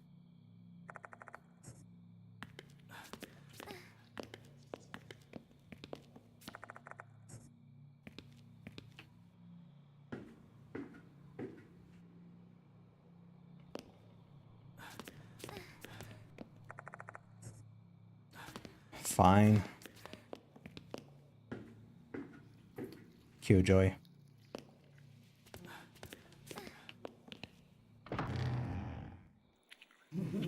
Oh, it's cursed. Started about his voice again. What's wrong with this place? I feel like I'm going insane. We gotta find the roof for the curse. I can't run, right? Doesn't look like the root of the curse is here. Let's look somewhere else. Shelves?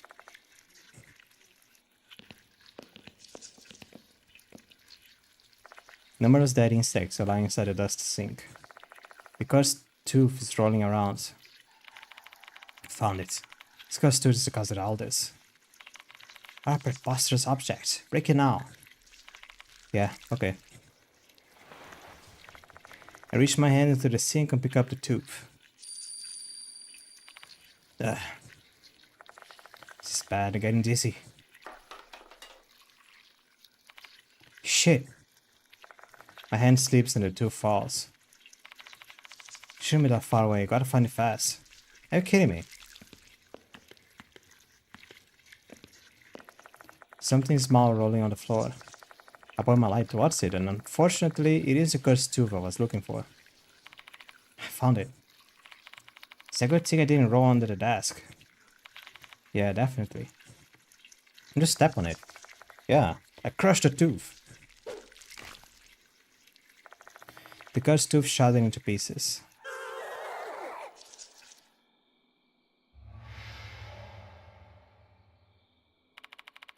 My headache's gone. The curse-like phenomena plaguing this place was subsided. And then I lost the tooth. Large shelf in the wall, used for lab equipment. Doesn't seem to be anything behind the dirty glass door. Except, I'll take that back. Something sparkles when I point my flashlight inside. It's a small key. Oh, it's a key. Has no tag attached to it. What is this key for? Nice. Looking at the marks on the wall, there used to be a shelf here. Looking closely, mold is growing here and there. Must be where the mustard smell is coming from.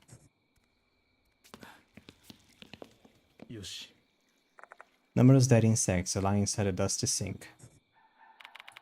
This goes full of bugs. That's okay.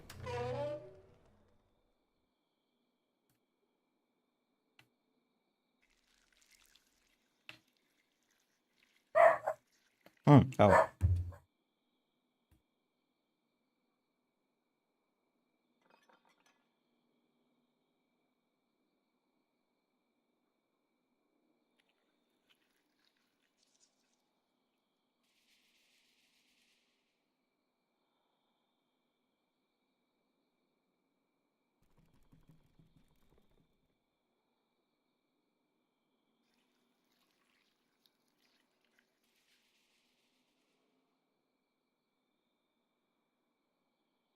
Okay.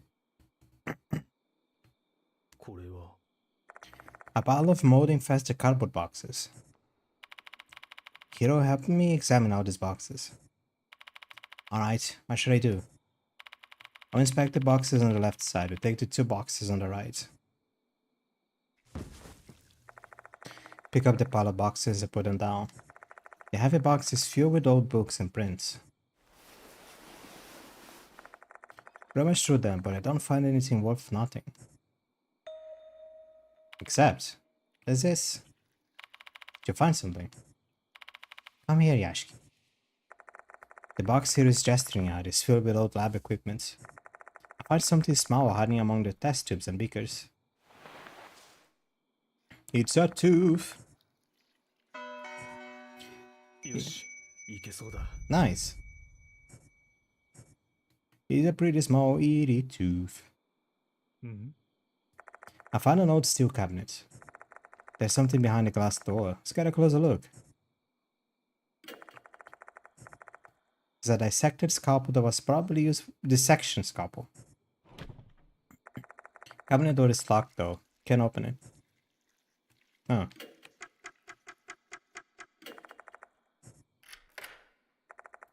The door opens. Open the door and find a dissection scalpel inside. Despite all the dust, the scalpel isn't that rusty. Can probably still cut things. Nice. An old anatomical model covered in dust. He's in such a bad shape that it seems shockingly mundane. But as creepy as it is seeing this as a kid, knowing where the organs are and what they look like is an important part of medicine. Oh, and for the information, I would very much like to decorate my house with one. I want a skeleton in my house. I put it in my in my wardrobe. Scare the shit out of people. Bottles of liquids are lined up on the shelf. The liquid seems like formalin to me. Botanical specimens are floating inside the bottles. Oh, for a second I was thinking it was gonna be fingers or eyes. There seems to be something behind the bottles, Yashiki. Petri dishes are piled up along the shelf. Inside the dishes are desiccated flowers and leaves, as well as dried moss. Someone's probably collecting these plants for research. They look pretty old. These plants are endemic species from fox forests. The person who collected them might be an author of that research journal. That means this dish used to be here too. I sat on a possibility. How did the dish end up inside the Carter's shrine then? I don't know either. Might be a spiritual phenomena. I gotta say that this little dish has been an invaluable help to this case. I feel like my steps in the investigation are being choreographed by someone else.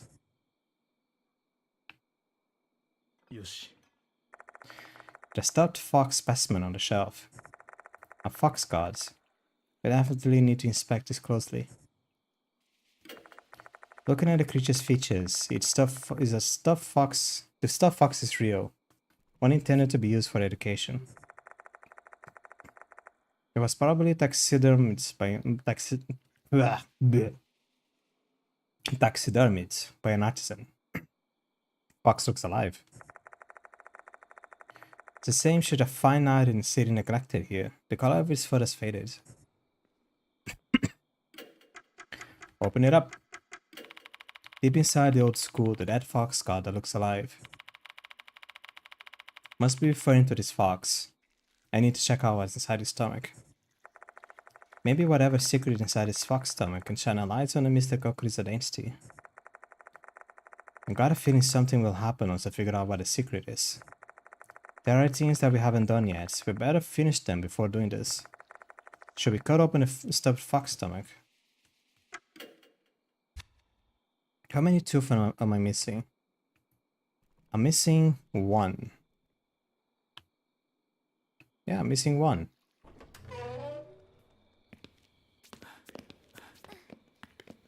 Which could be anywhere between here and the forest. Question is, do I care about that? No. God damn it.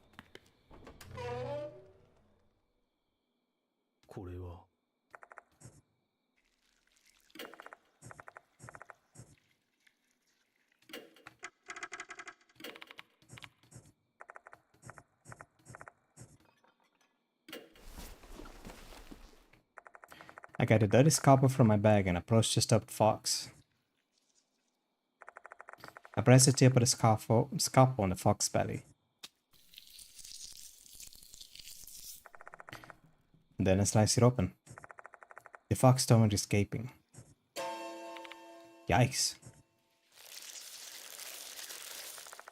A swarm of tiny bugs pour out of the fox stomach. Given how low the fox is, I should have expected something like this. But even still, I can't help but being disgusted. Brushing away the bugs, I stick my hand inside the stomach cavity. Huh? This is... How'd you find this thing? I show here the plastic square I found. Ah, isn't that a floppy disk? You know what is this, right, Ashki? I'm just asking to be sure. It's the thing you use to save data on a computer, isn't it? Correct. If you have a computer with a floppy drive, you should be able to see the data on this disk. Good luck with that. Computer, huh? Now that I think about it, I remember seeing a laptop with a floppy drive. You better hurry if you have an idea what one is. We need to gather as much information as possible before Mr. Cockedy shows up.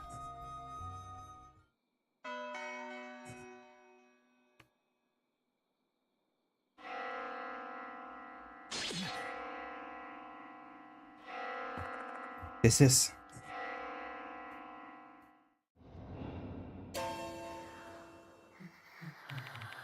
The Departed. They are... Hero's voice starts to crack due to fear. No matter how much I try to prepare myself, I always freeze up before the Departed. Can't even speak, much less move.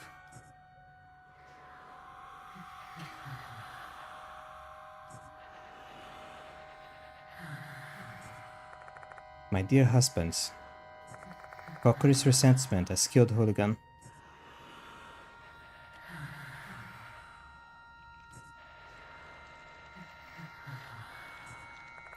You are next. He's already here. Should you survive, you'll become my rare husband. Sure.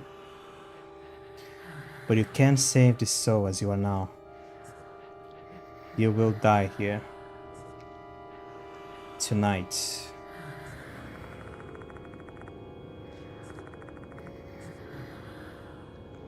What? The Departed is gone. What do they mean?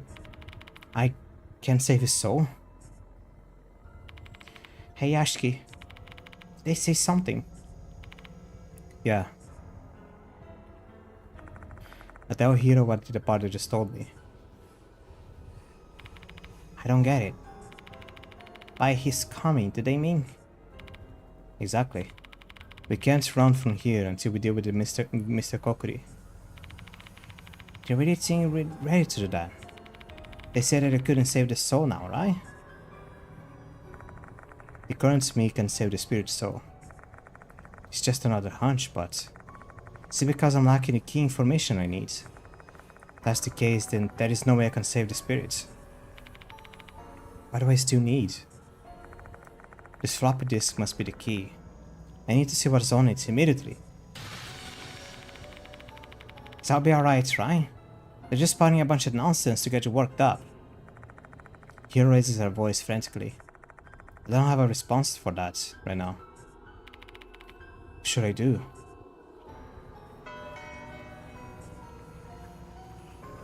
I mean...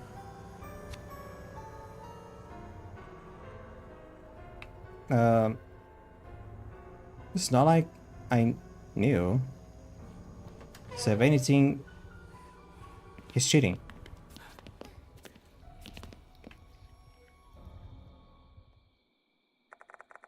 You walk towards the door, trying to leave the science room. However...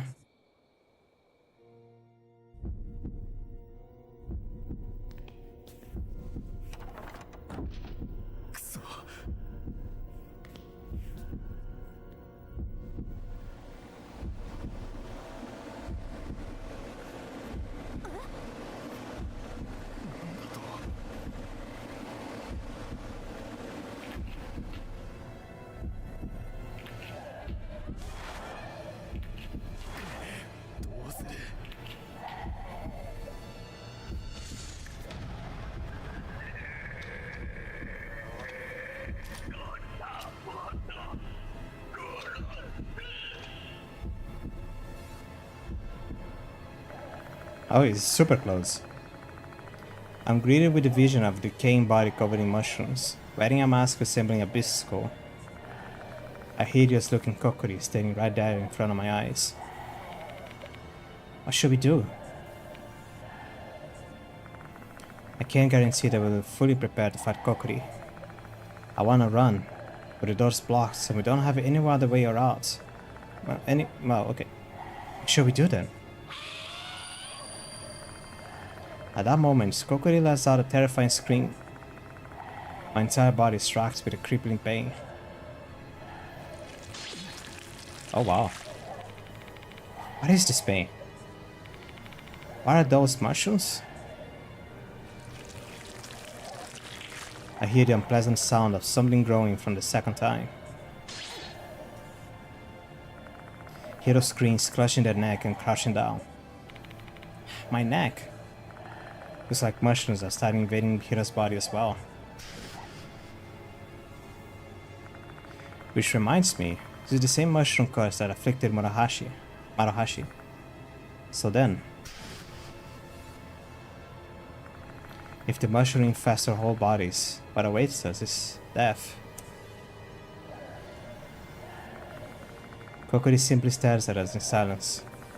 Is he trying to kill us with a curse? He's not showing any signs of readying his gun.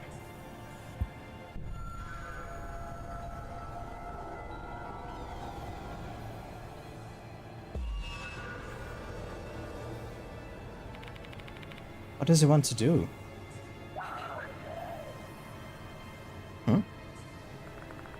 Does he want us to say our names or what?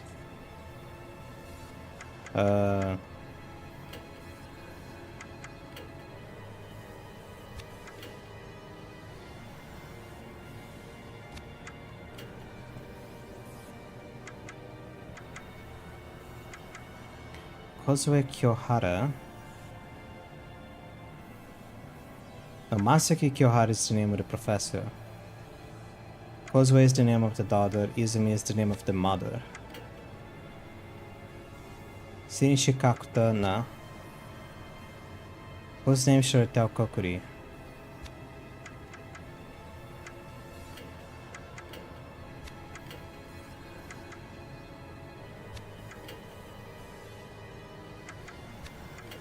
I don't know.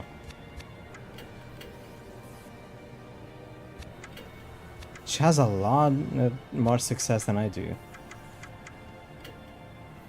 I say his name. I don't know. Information regarding the Lakers incident is mentioned in the Fox Takara notes. It is also obtained the name of the victims thanks to Eita. Using that as a foundation, I tell Hiro whose name we should give Kokuri.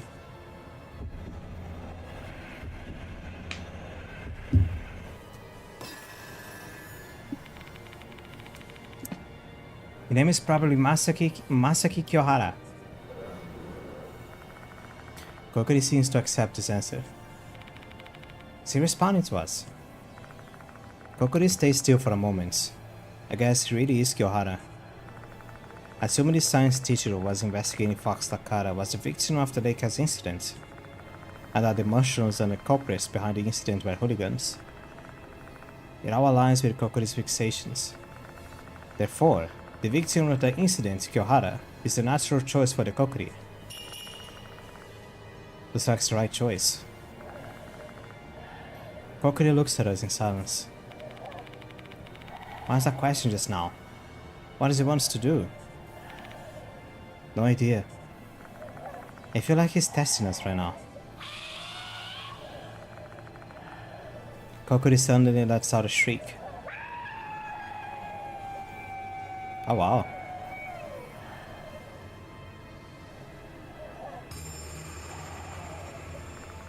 His mask then falls off, revealing a hideous decaying face.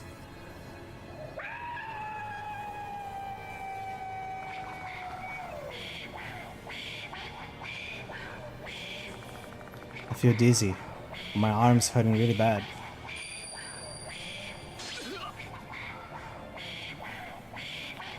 Shit. It's messing with my arm now. Oh no, this is bad. It's totally gonna kill us. We have no idea what Kokori's real intention is. We're gonna be killed at this rate. What should we do?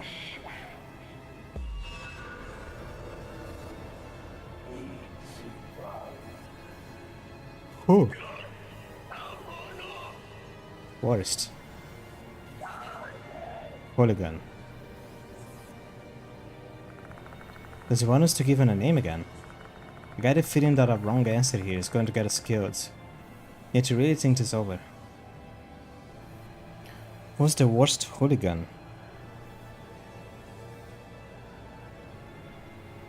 The worst hooligan?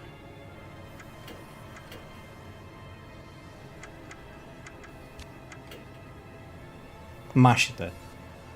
The Yakuza, the police.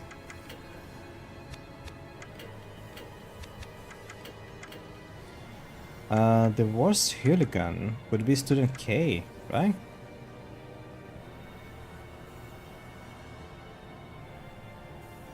The delinquents have been dealt with, in a way.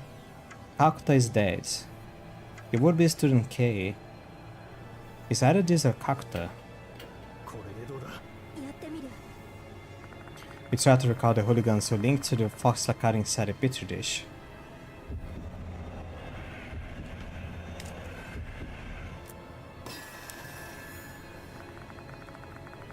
Having made a decision, we declare our answer together. Kokori, the one you hate is Student K. Kokori's breaths become more shallow. He seems satisfied with that answer. Oh, good. I knew it. Assuming Kokori is Kyohara, he lost his family to a bunch of delinquents in the Lake House incident. The culprits were under the influence of Fox Lakara, which was sold by Student K. Making things worse, Student K wasn't arrested. He's basically the root cause of all of Kokori's problems.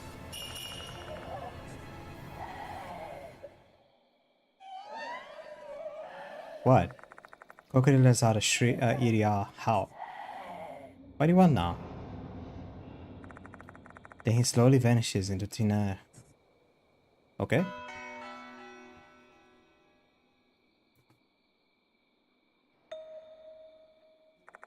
In a flash, the pain disappeared as quickly as it came. The strange objects covering my head and arm have also disappeared. Is it over?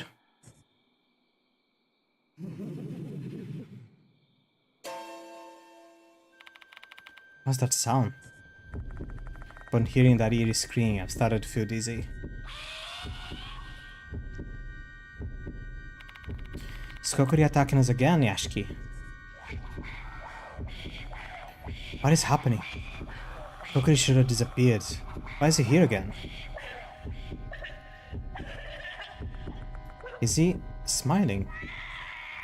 Or is he suffering? My dizziness is getting worse. What's wrong, Yashiki? Hiro's scream sounds so distant. Oh, that's fast. My consciousness is fading as a curtain of darkness descends upon me. Right. These voices. It is the departed.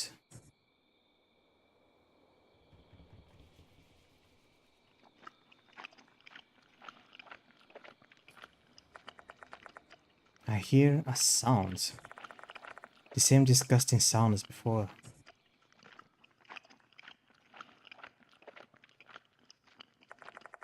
Is Kokori being devoured? But why?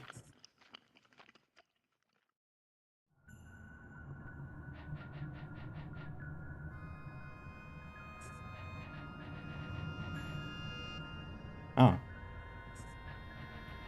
But you resisted fate, stood against fear.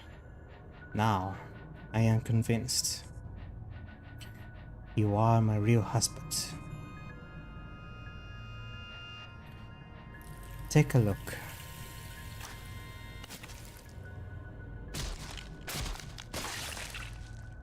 Oh god.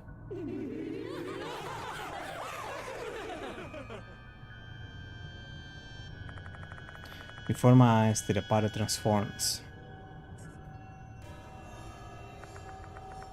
Their head splits open, revealing their new form, one even more hideous than the last. 3 souls combine, take off my old clothes, and put on new clothes.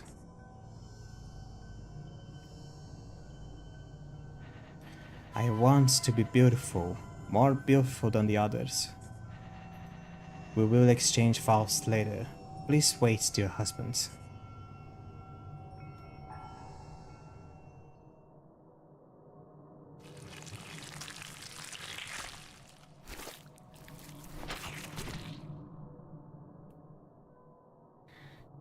Oh, that's... oh god.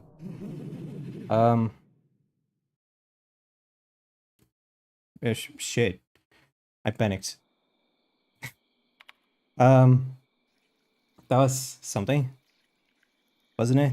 Wow, like, ooh. Yeah.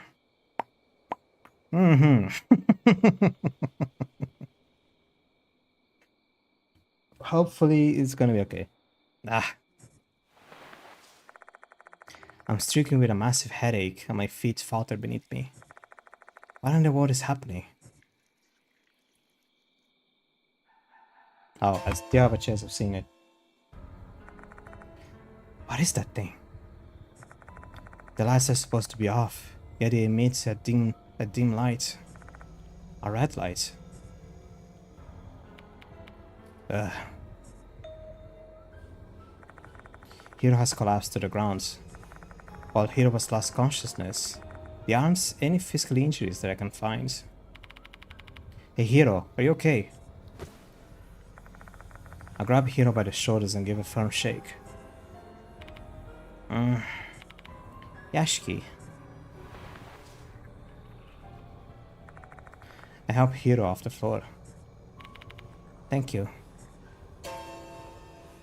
What is that light? It's just Mr. Kokuri's doing. I have no idea. Hiro, can you recall anything? Me? I can't remember a thing.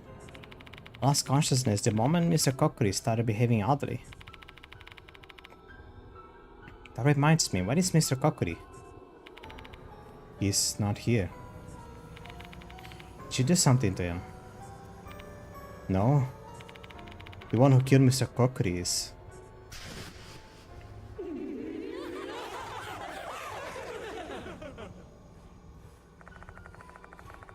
Decided with a witness when I was on the brink of fainting. They departed the vault of Mr. Kokuri, and then their body underwent a horrible transformation. Don't show it again. What's wrong? It's nothing. I don't really know anything either. I'm still coming to my senses too. I doubt that telling Hiro about what that bizarre scene is going to clear anything up. Let's return to the infirmary. Maybe Ahsoka can give me some answers. Let's go, Hiro.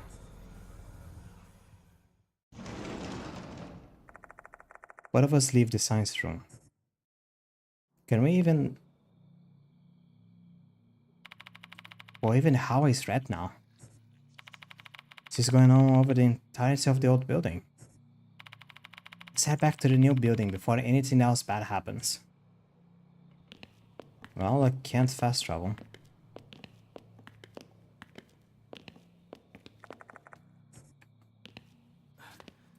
Have I been spirited away? Feels like it.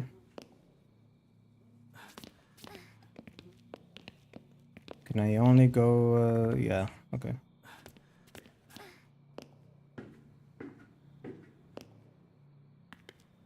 No, I'm not even gonna try, it's fine.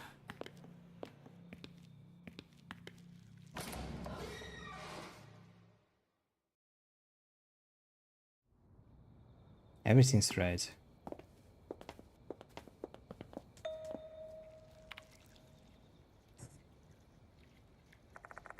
I can feel someone's gaze on me. I'm getting deja vu for some reason.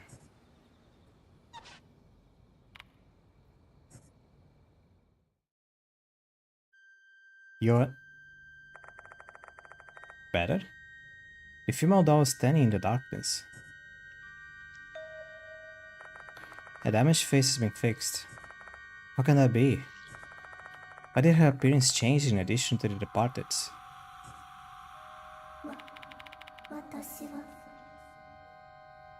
Hmm? Her words are clearer than before. Kokori's resentment still lingers. Kokori not forgive those possessed by demons. Return red demons where they belong. The female doll then disappears into the darkness. Kokori's resentment is still lingering. I can immediately refute that. If Mr. Kokori has been devoured by the departed before his soul was saved, perhaps the lingering resentment will still bear its fangs at living beings. If that's true, then his target is still... Hey Ashki! Huh? What? Huh? What? What? Why did you just stop all of a sudden? The new building is just up ahead. Okay. There's something. There's still something I can do to save Mr. Kokori. I wonder what she means by return the red demons to where they belong.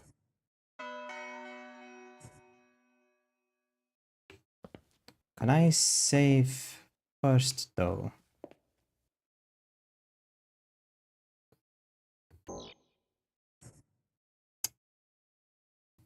I mean...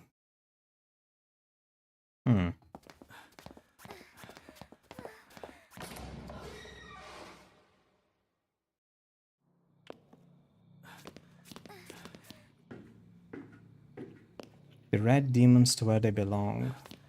I have 3 choices that I can use. Okay, one of them has just been notified, so never mind. So I have 2 choices that I can use. Can I go here? No.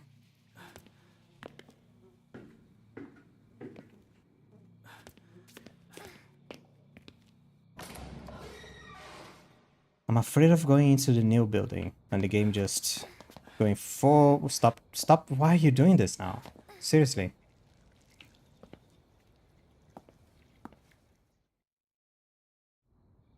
Oh. Here the game is normal. The ambience. Can go in the forest.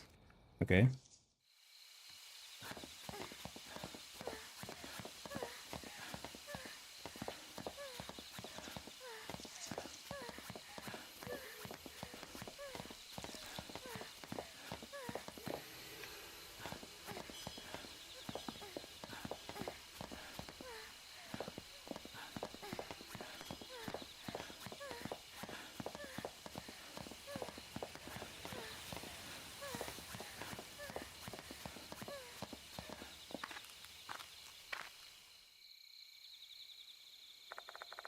We return to the grounds of the shrine once again.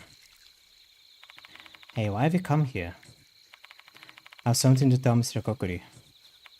Huh? Just wait here, Hiro. I head towards the inner area of the grounds by myself. Mr. Kokori, I mean, Masaki Kyohara's corpse is resting here. A man whose life and family were ruined by the fox Takara. To add insult to mortal injury, these mushrooms are growing on his corpse, as if mocking his tragedy. Return the red demons to where they belong. If red demons are referring to Fox Takara, then there is no other place they belong more than right here. Take a look at this, Kyohara. I take the creepy petri dish from my bag. And then I throw it into the nearby bush. That should be enough, right?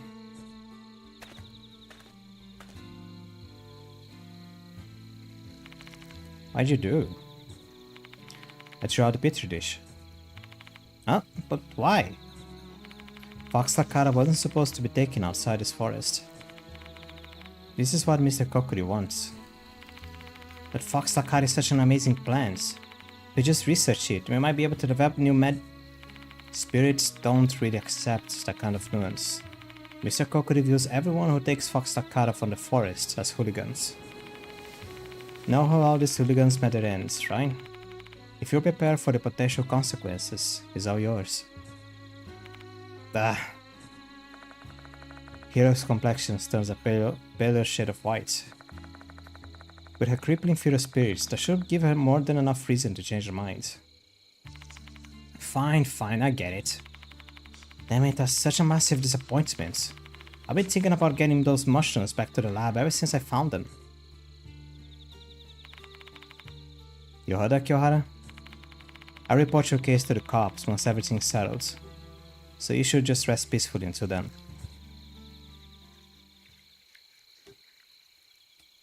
Was that enough? How do I leave again? Oh.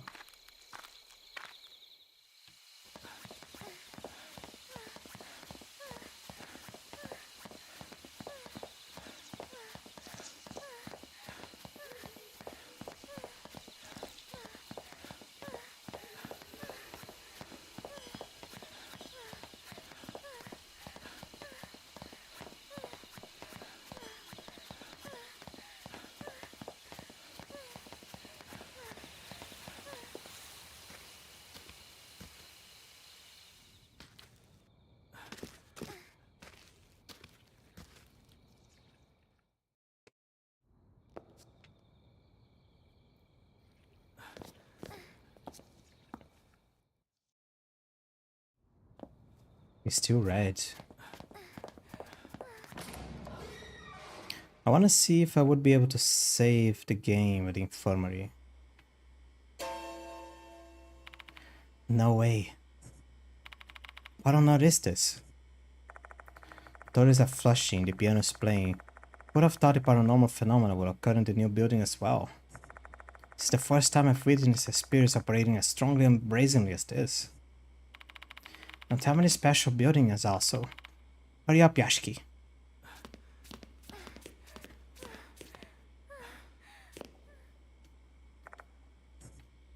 Okay.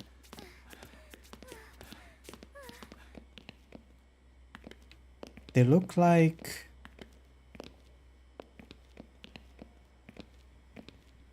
red lights. As in like... okay, they are lights, they are reds, but like... a Proto lights. That's what I'm trying to say.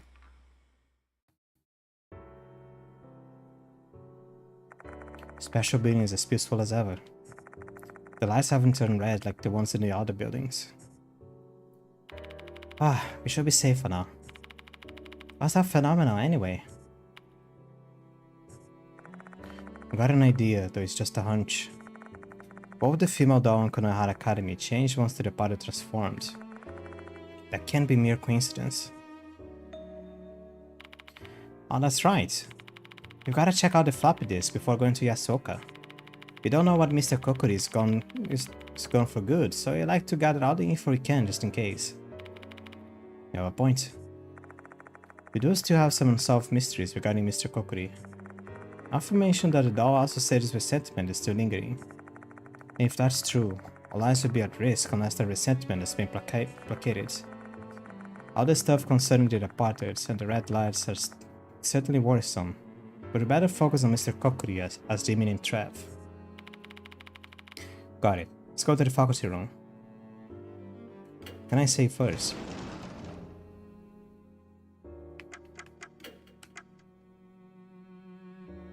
Okay, gonna save here. The maximum I'm gonna have to do is redo Mr. Kokuri. Also, I'm not starting the next chapter today. Just saying. And if I go to the faculty office and check the floppy.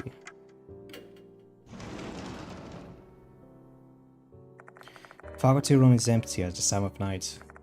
I need to find the laptop quickly. It's right there.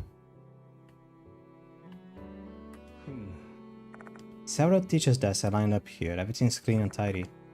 Pat Sakamoto is a big part of that, given her meticulous personality.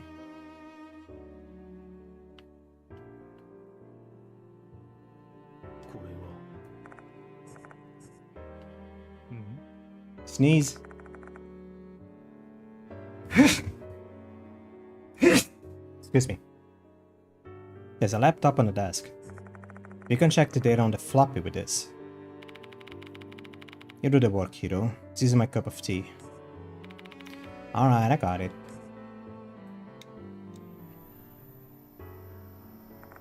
Hiro turns on the laptop, and then inserts the floppy disk.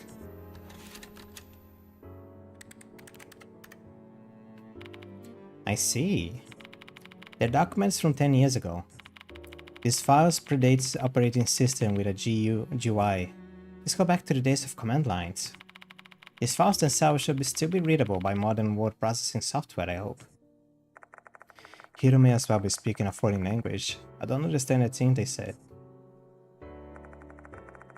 After a while, some text finally appears on the screen.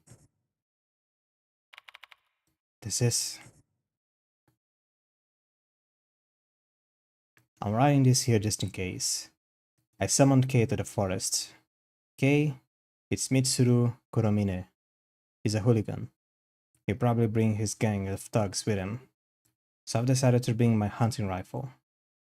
Become a demon, both physically and mentally. The next fox demon of this cursed forest. I'll terrorize them and kill every single one of them. Even if I die and sacrifice my soul, I shall destroy my enemies.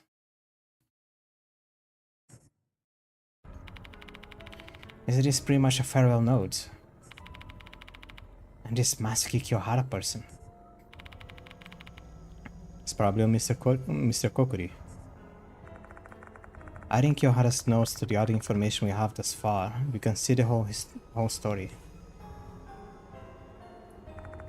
10 years ago, Kiyohara's wife and child were murdered by delinquents at Lake S. The boys were junkies, addicted to Fox Takara. And the one who sold them was Hooligan Kei. Kei was Kuromine, a delinquent from Konohara Academy.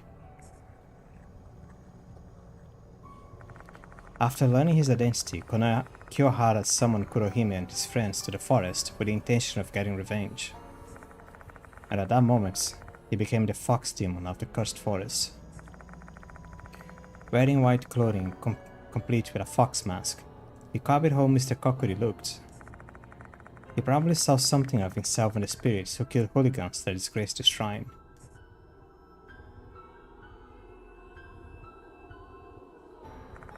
However, he never got his revenge. Kuromine and his friends killed him and buried him in the forest. That skeletal corpse was Kiyohara. His resentment still lingered on even after his death. Thus, his regret became a spirit. Oddly enough, a spirit that looked like Mr. Kokuri. And that is how his revenge began claiming hooligans addicted to Fox Takara. One of them being Kakuta.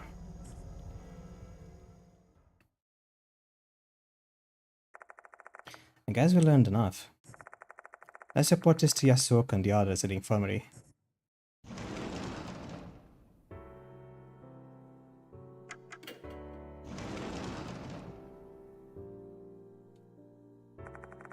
We should share the information we have about Mr. Kokuri with the others. They should be waiting for it.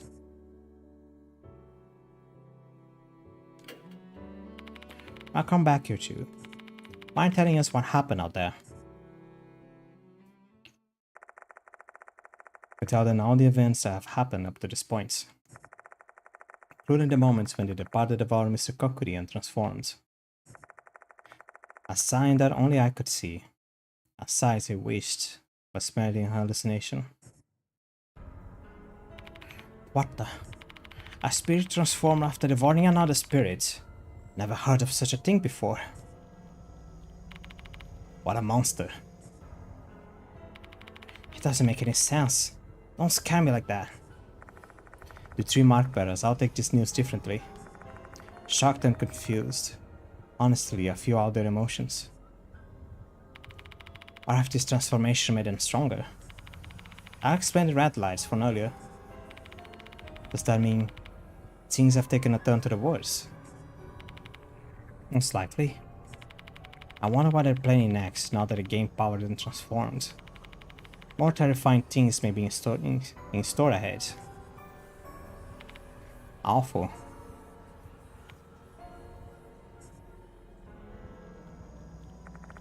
A heavy silence falls over the infirmary.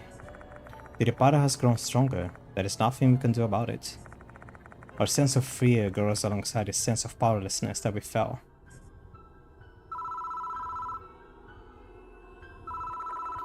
The phone on the desk is ringing. Should answer it. Hello? Smaruhashi. I charged Kakuta's phone. That's fast. Have you checked what's on it? Of course. I'll tell you what it says now, so you better take notes. I'm going to take notes. I prepared to write down the contents of Kakuta's phone as Smaruhashi relays it to me.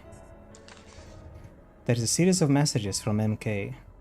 MK had entrusted Kakuta to manage the fox Lakara in the forest, but when the secret was about to be exposed, he told Kakuta to dispose of them. He threatened to tell the world about Kakuta's assault case if Kakuta betrayed him. Kakuta reluctantly agreed to help. MK didn't send any messages after 2 weeks, until today after school, when Kakuta got 2 new messages from him. However, the text was too garbled to decipher.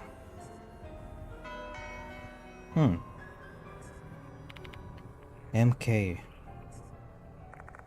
I recall the time I saw Kakuta in the storage room. I was murmuring something while looking at his phone.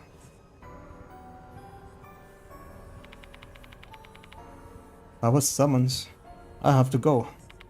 Or else I'll be killed. MK. It's pretty clear he was acting under MK's direction.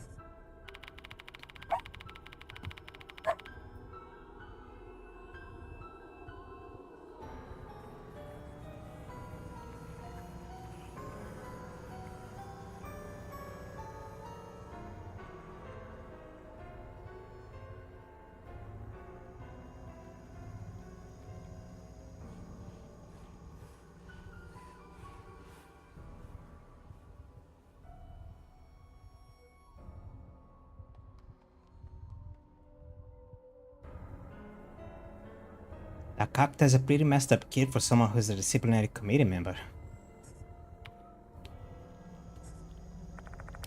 Kakuta didn't have anything to do with the Lake House incident. However, he got himself mixed up with Fox Lakata because of MK's blackmail. That's how he met his end. Mr. Kokuri, Yohara, won't forgive anyone who's addicted to Fox Lakata. Thanks, Maruhashi. I was just repaying my debts that caused you trouble before, alright? I'm hanging up now.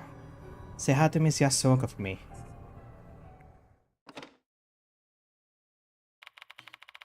Must I go, right? What did she say? Tell the others everything Maruhashi told me. Hey, MK. You think that a person named K mentioned in the Lake House murder case? I do. In Kyohara's farewell notes, Kei's full name was Mitsuru Kuromine, which means that Kei from Lake House case has the initials MK. It's a pretty likely fit for him to also be MK who was messaging Kakuta. Kuromine continued to gather Fox Lakata secretly, even after the Lake House incident. He exploited Kakuta's weakness and had him watched over his crops.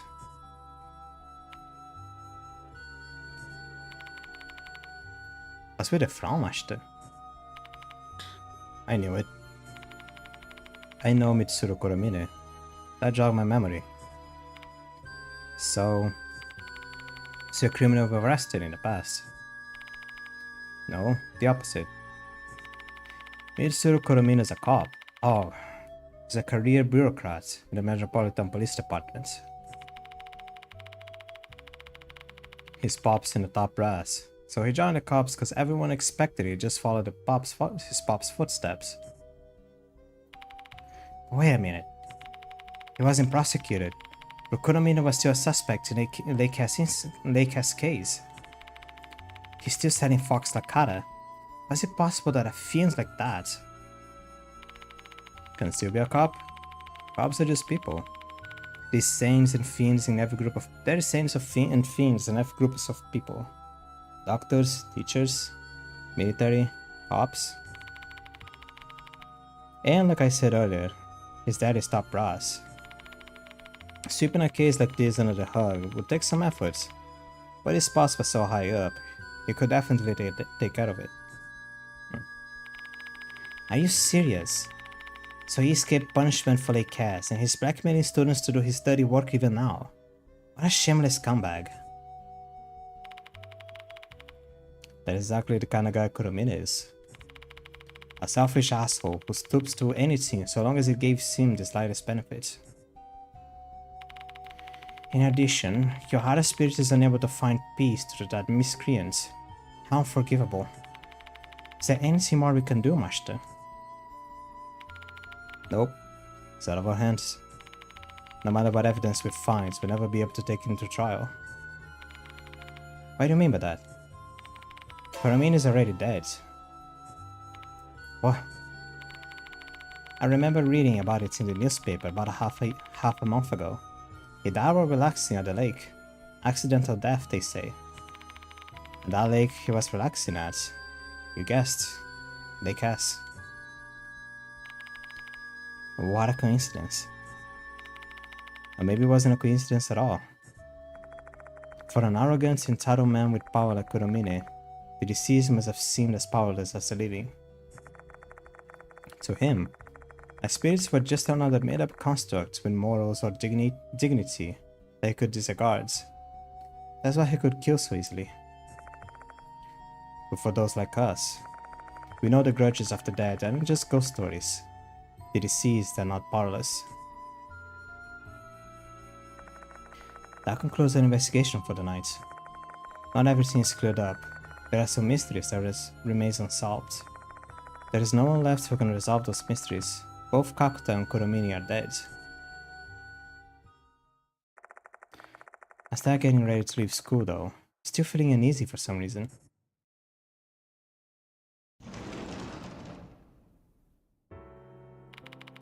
I come back, Kashki. Did you lock the door? Yeah. Do they force you to work as a janitor too?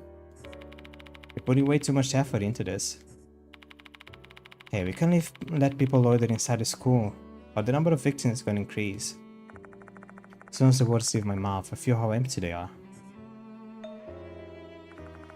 Hiro and Mashita are the only ones in the infirmary. There is no sign of Yasuoka. Where is she? Call a taxi and send her home. I mean, this is usually bedtime for geezers, right? She's way too energetic for her age. You're really rude, you know that? If I hear you being charged with harassment, I'm totally going to believe you're guilty. Never harassed anyone in my life. Shall we head home now too? I'll drive you both to the station, thanks.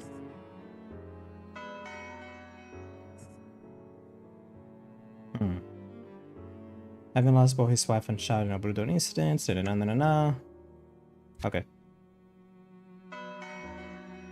Masaki Kiyohara and Mitsuru Kuromine has been added to the character file.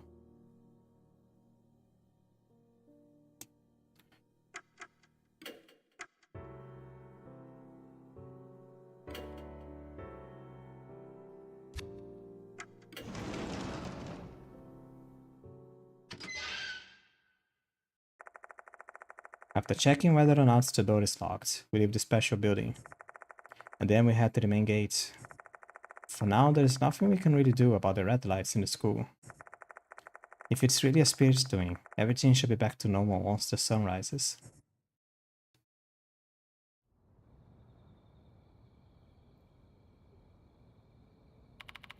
By the way, Yashiki, give me back my paper bag. You can keep it if you like it so much, though. You can take it. I wouldn't want such a dangerous thing anyway. take the gun from the paper bag and hand it back. Just hand the paper bag, you idiot.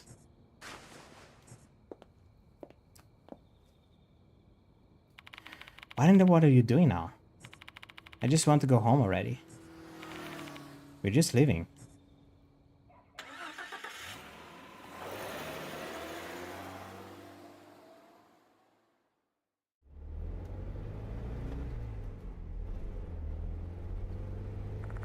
My car slowly leaves the school and heads towards the Tower station. I should be able to catch the last train.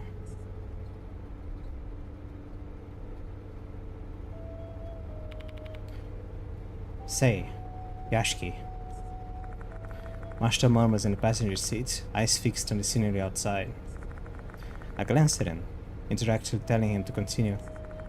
He must be tired. His complexion looks darker than usual. Kakta went to the fox forest this evening. He got an order from NK, Kuromine. Yeah, he did. Don't you find that weird?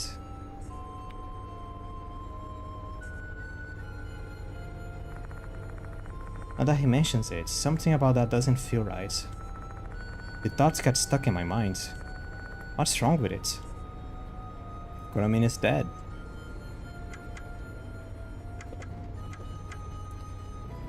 Kuromine's orders, the message itself. So I picked up on it too, huh? Of course. Kuromine died half a month ago. It's impossible that he still won't send a message. So there's a chance that MK is in Kuromine. Previous messages before Kuromine's death must be from him.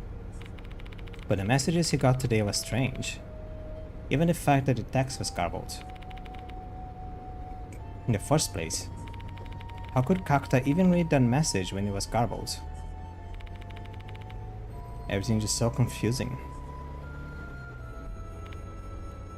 Hey. Hiro, sitting in the back seat, cuts in. Can you give it a rest already? This case is solved. I feel sorry for Kakta, but what's done is done. But let's be grateful that we managed to survive tonight. Just focus on what you have to do, or else you go insane. Ah, Hiro. My job is dissecting animals, you see? There are times when I feel depressed after thinking about the value of life and the animals I had to kill. I can't even pretend that all of the testing I've done is for the pursuit of science at the betterment of society. I'm not good at fooling people. I take a glance at the rearview mirror. Her smile looks somewhat deprecating. Do you know why I can continue doing my job? Because I realized that's just how life works, and I gotta do what I need to do. We're not gods, we're not rulers. We can't save everyone. We can just change the world. That's a good point. Good. You tend to push yourself too hard when it comes to this stuff, you know?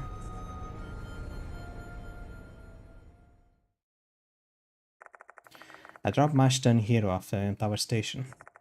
Then I drive on through the night, heading towards Kujo Mansion.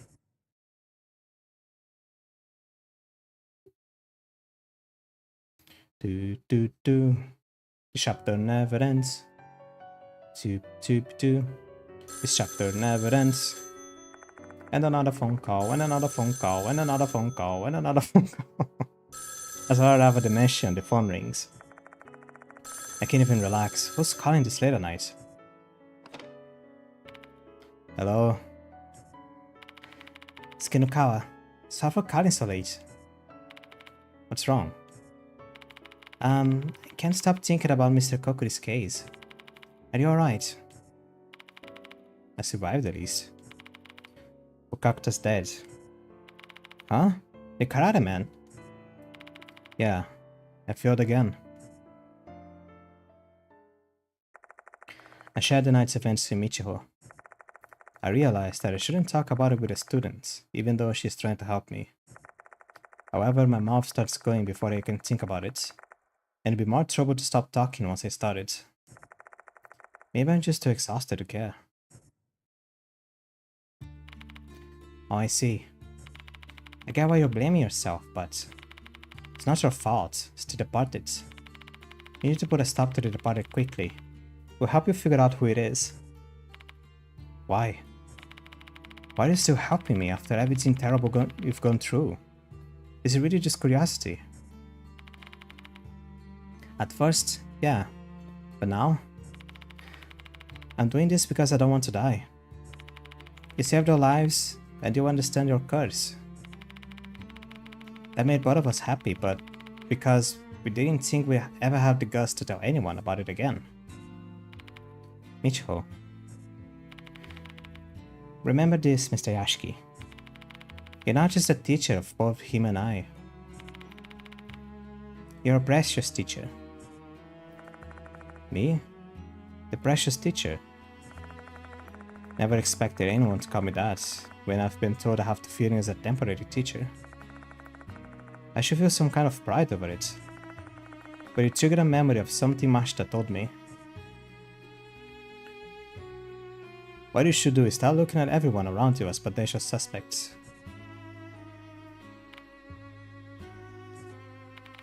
Are you listening, Mr. Yashiki? Oh, yeah. Sorry. I was spacing out a little bit. Guess I'm just exhausted from tonight. Well, that's natural. Sorry for taking your time. Have some rest. Good night. Suspect everyone, huh? That's tough to do.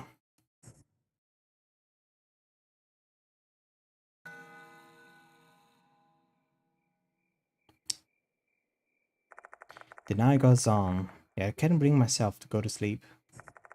I'm afraid to close my eyes. Not afraid to even turn off the lights. My eyes flit over to the window, display the moonlight outside, triggering a memory from earlier tonight. The departed was roaming about with a new body. I recall what I said, and now I'm convinced that you're my real husband.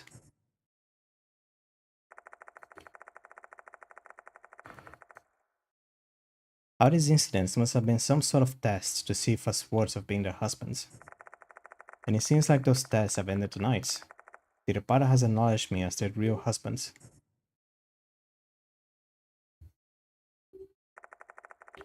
The ending that the departed desires.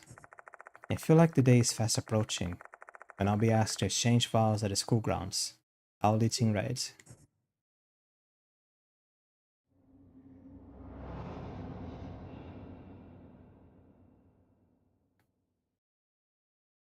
Achievement. There we go. Took a while. Okay, now, how do I,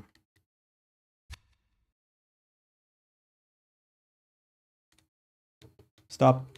Stop. The name of the law, stop. Okay.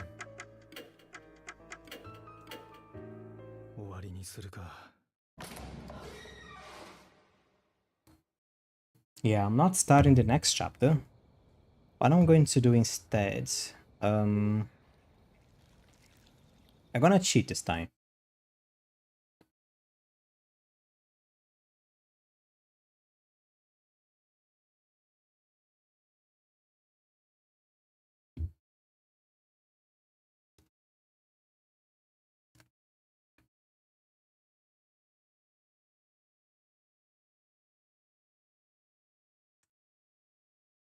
Oh, it's only 7 chapters. Okay.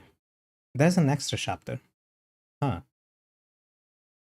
Okay.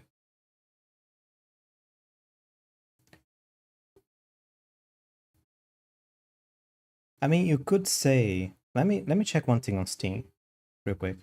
I am on Steam.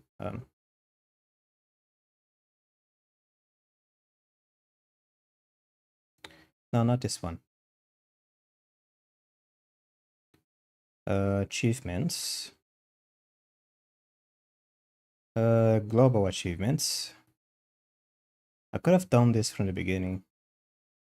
But yeah, if I check the achievements, it gives me the chapter's names.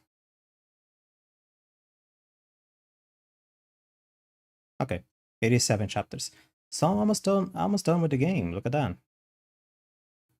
The game is shortish, even though it's taking me more than like 20 hours to finish.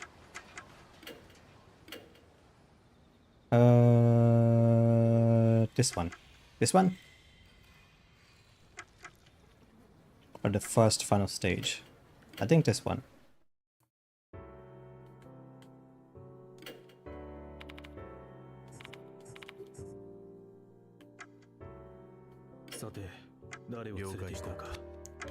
Going with Mashta. No, actually, never mind. I am going with Hiro because she's a little bit faster at doing this.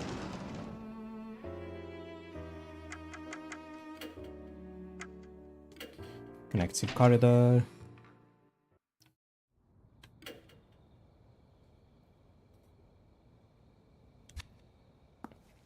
This is the one, right? Actually, the way I'm sure you have. Okay. Deep inside the scooter, that fox car looks. Okay. It is where I'm supposed to be going.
There's a very loud sound car going through the my street very slowly. Get the key. Come here. Come here. Item. Small key.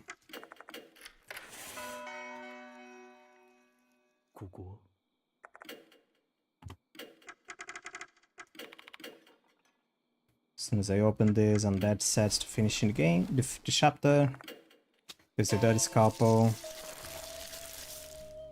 Some fire. Floppy is the floppy. There's the departed saying that I shouldn't be able to survive this. Yet I will, because I'm the best around.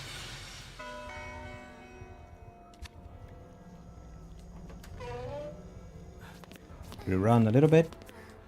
Got to try to go to the highway.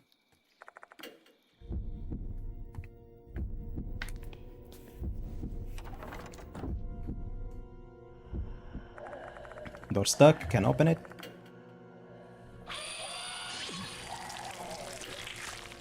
But mushrooms growing on me, mushrooms growing on you. People going insane.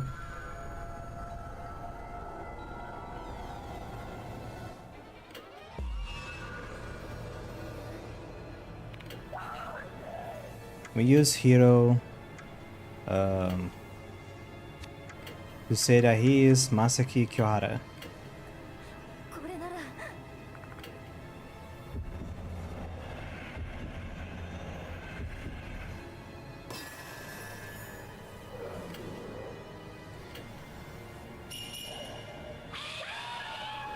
The mask falls, start going a little bit insane, just a little bit.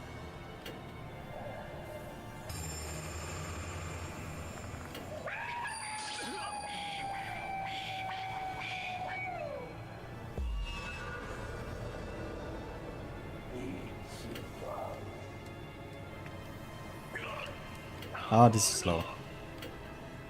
Play automatically, yes.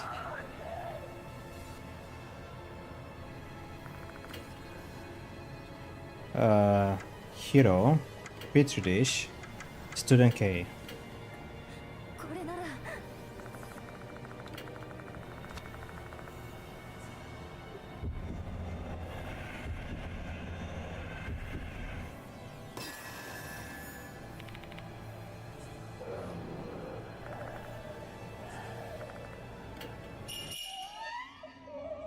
He disappears, apparently survived. He shows up again. The departed's here. Apparently the departed is eating Mr. Kokuri.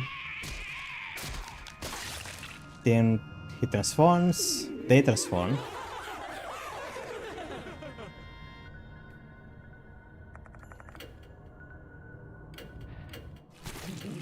Then that is that one quite yabai little scene, which might be just the mind gnomes playing a trick on me. But it feels like a spider with a lot of boobs.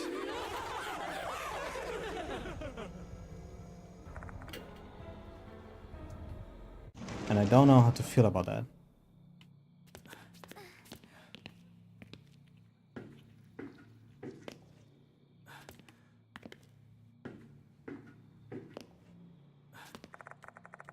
Oh. Connecting corridor.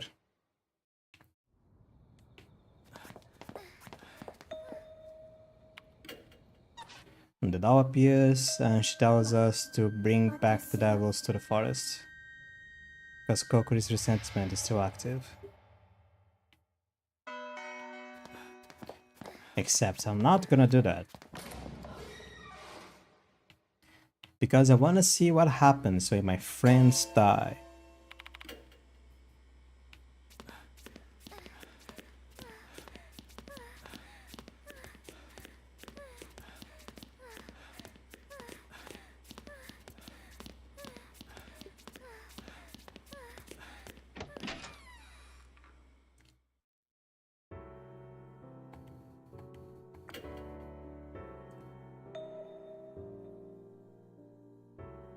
Everything seems to be fine. Student council room. I'm gonna save actually. This is the save that I loaded. Oh, where are you going? Stop it. Final stage before the last cutscene. This is after the before the last cutscene, after checking the floppy, before fighting Kokuri. It's gonna be here.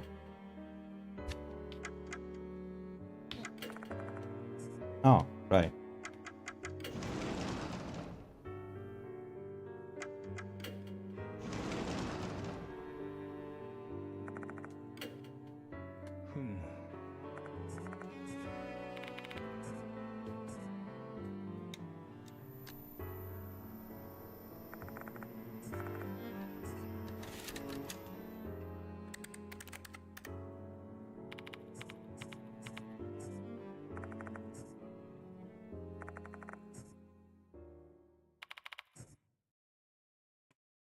Gets little firewall nodes. Okay. That is a summarized assumption of what may or may not have happened. We have one last chance of going to the forest to fix the situation. Is there anything we haven't done yet, though?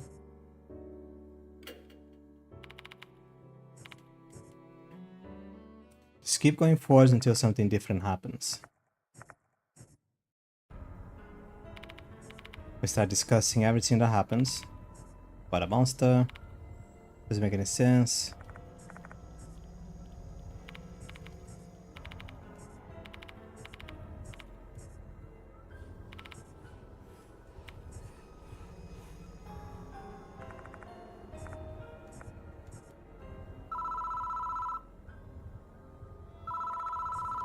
Then a phone in the infirmary rings, and it is Maruhashi. I didn't forget her name. I was just waiting to see if I was going to say the right thing. Yeah.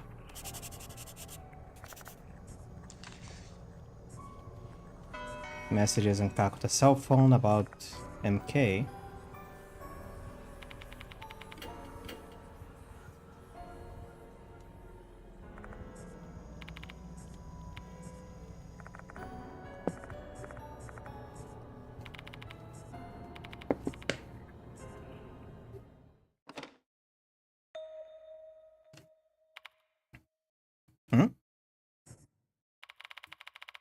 We're done talking. That was quick, huh?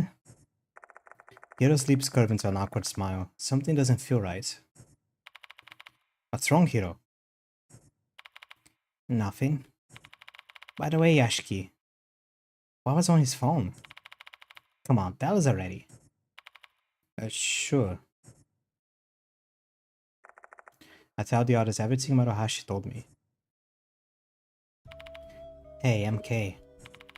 You think that a person named Kay mentioned in the Lake has murder case? She's bringing this now.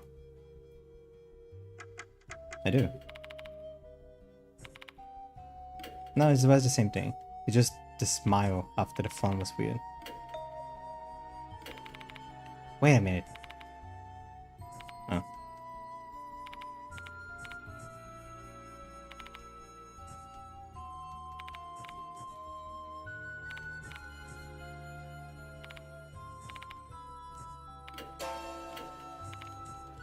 I find out that the guy's actually dead because he went to chillax on Lake Hess after everything that happens. The little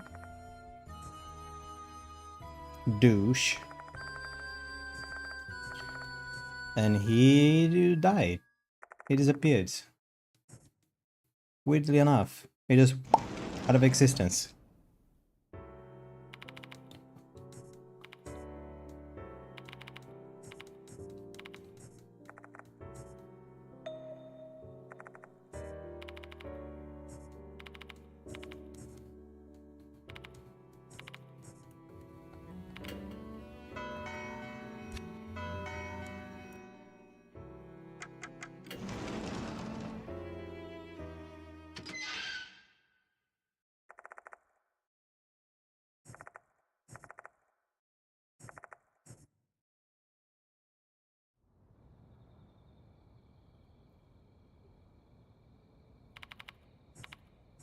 In the paper bag. No, it's mine. I think I'll keep this present then, buddy. Oh, knock it off. I was kidding. Just give it back already. Unless you want to be locked up for violating the SWAT and firearms control law. Big talk from an ex-cop. Come on, man. Have 5 seconds. Fine.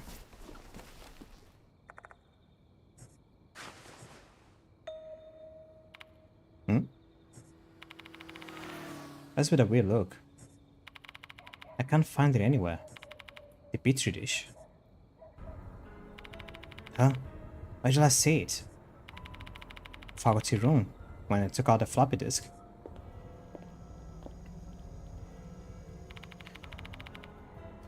What in the world are you doing now? I just want to go home already. Can't find the petri dish anywhere. Have you seen it, Hiro? Why are you asking me? I probably forgot it somewhere, so go look for it tomorrow. But I'm exhausted, and I really don't want to search for anything. Just do it tomorrow, okay?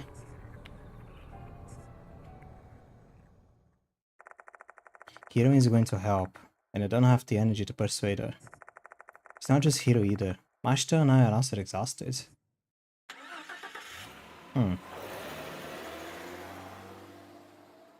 Is she gonna become a mushroom in the car?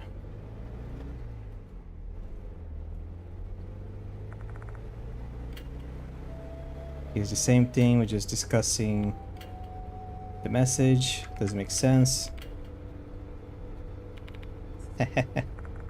Out of nowhere, I hear a laugh come from the back seat. This case has already been solved. One of you are such worrywarts. You gotta make yourselves go bald early. Look at you acting so carefree the moment we leave the school. Your laugh's so annoying. Shut your damn mouth. I'm sorry. I can't stop. Her laughter gets even more hysterical. Are you okay, Hiro? Hey, listen up. I looked at my phone, I got a message. What? A message? Kill hooligan.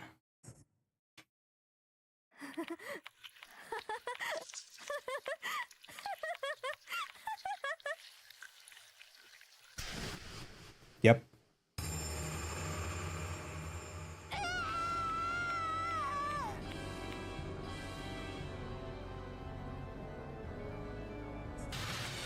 Hiro! At that moment, countless strange objects started covering Hiro's face. They're mushrooms. Is this Mr. Kokuri's curse? What the fuck? I thought it was over already. What is happening to my face? Hiro claws at her face over and over again. Blood is flowing from her skin. Calm down, Hiro. This can't be real, no way. The mushrooms covering Hiro's face grows unnaturally bigger and bigger.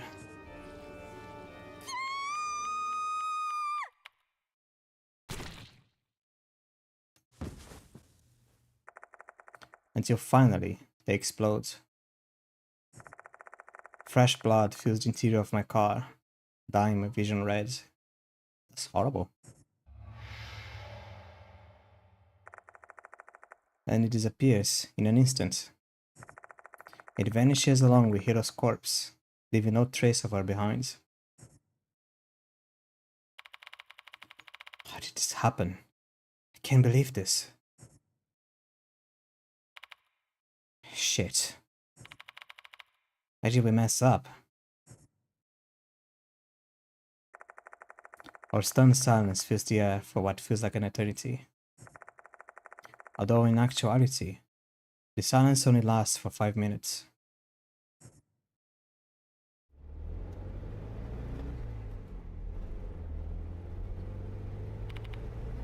Yashiki. Look, this was in the back seat. In Mashita's hand is Hiro's phone, and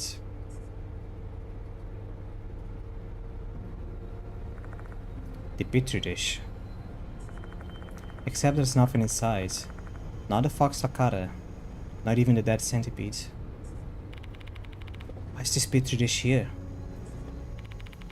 For my best guess, I'd say Hiro stole it from you.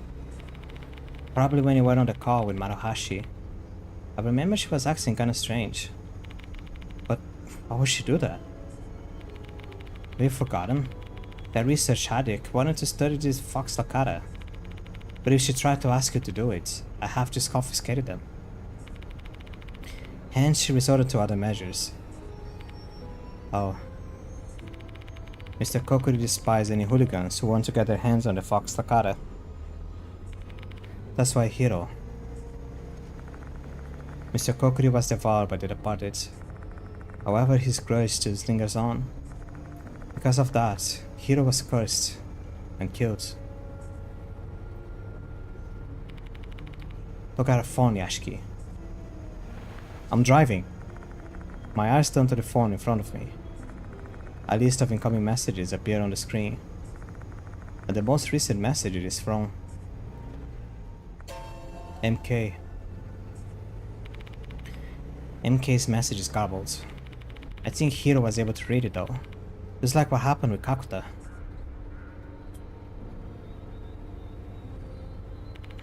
Say, Mashita. Who do you think is the MK that sent those messages to Kakuta and Hiro? I think it might be the late Kuromine.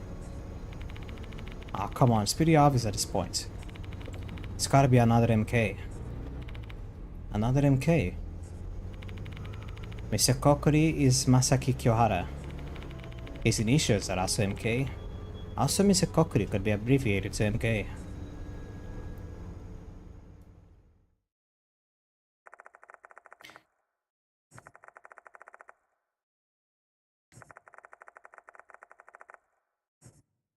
Okay.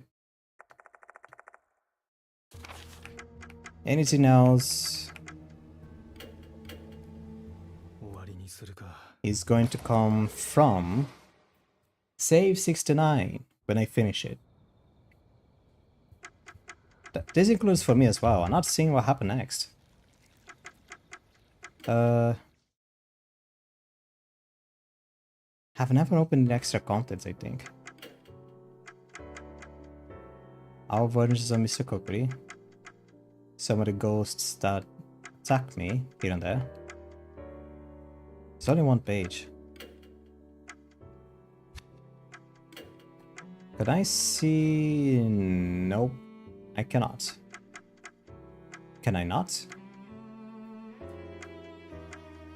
I cannot. Okay. Oh geez.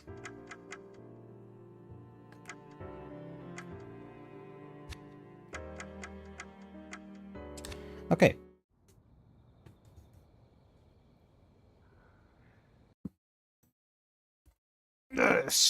Stretching.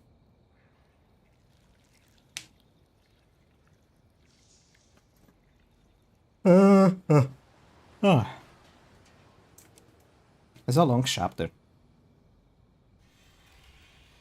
I mean, I got stuck in a few points. I guess that doesn't really help with the length of things. But yeah, next chapter, and then the next chapter is gonna be the end game. Yeah, getting close to it. Hmm.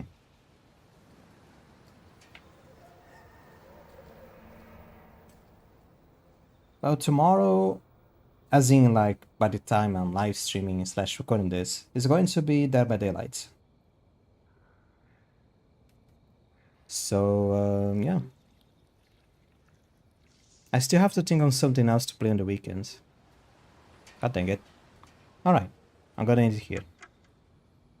I'm gonna take a pee, I'm gonna see something to eat, and then I'm gonna lay down to rest my migraines. And then I'm gonna wake up and start editing 2 more chapters. And schedule it for YouTube eventually. Alright, goodbye. Goodbye.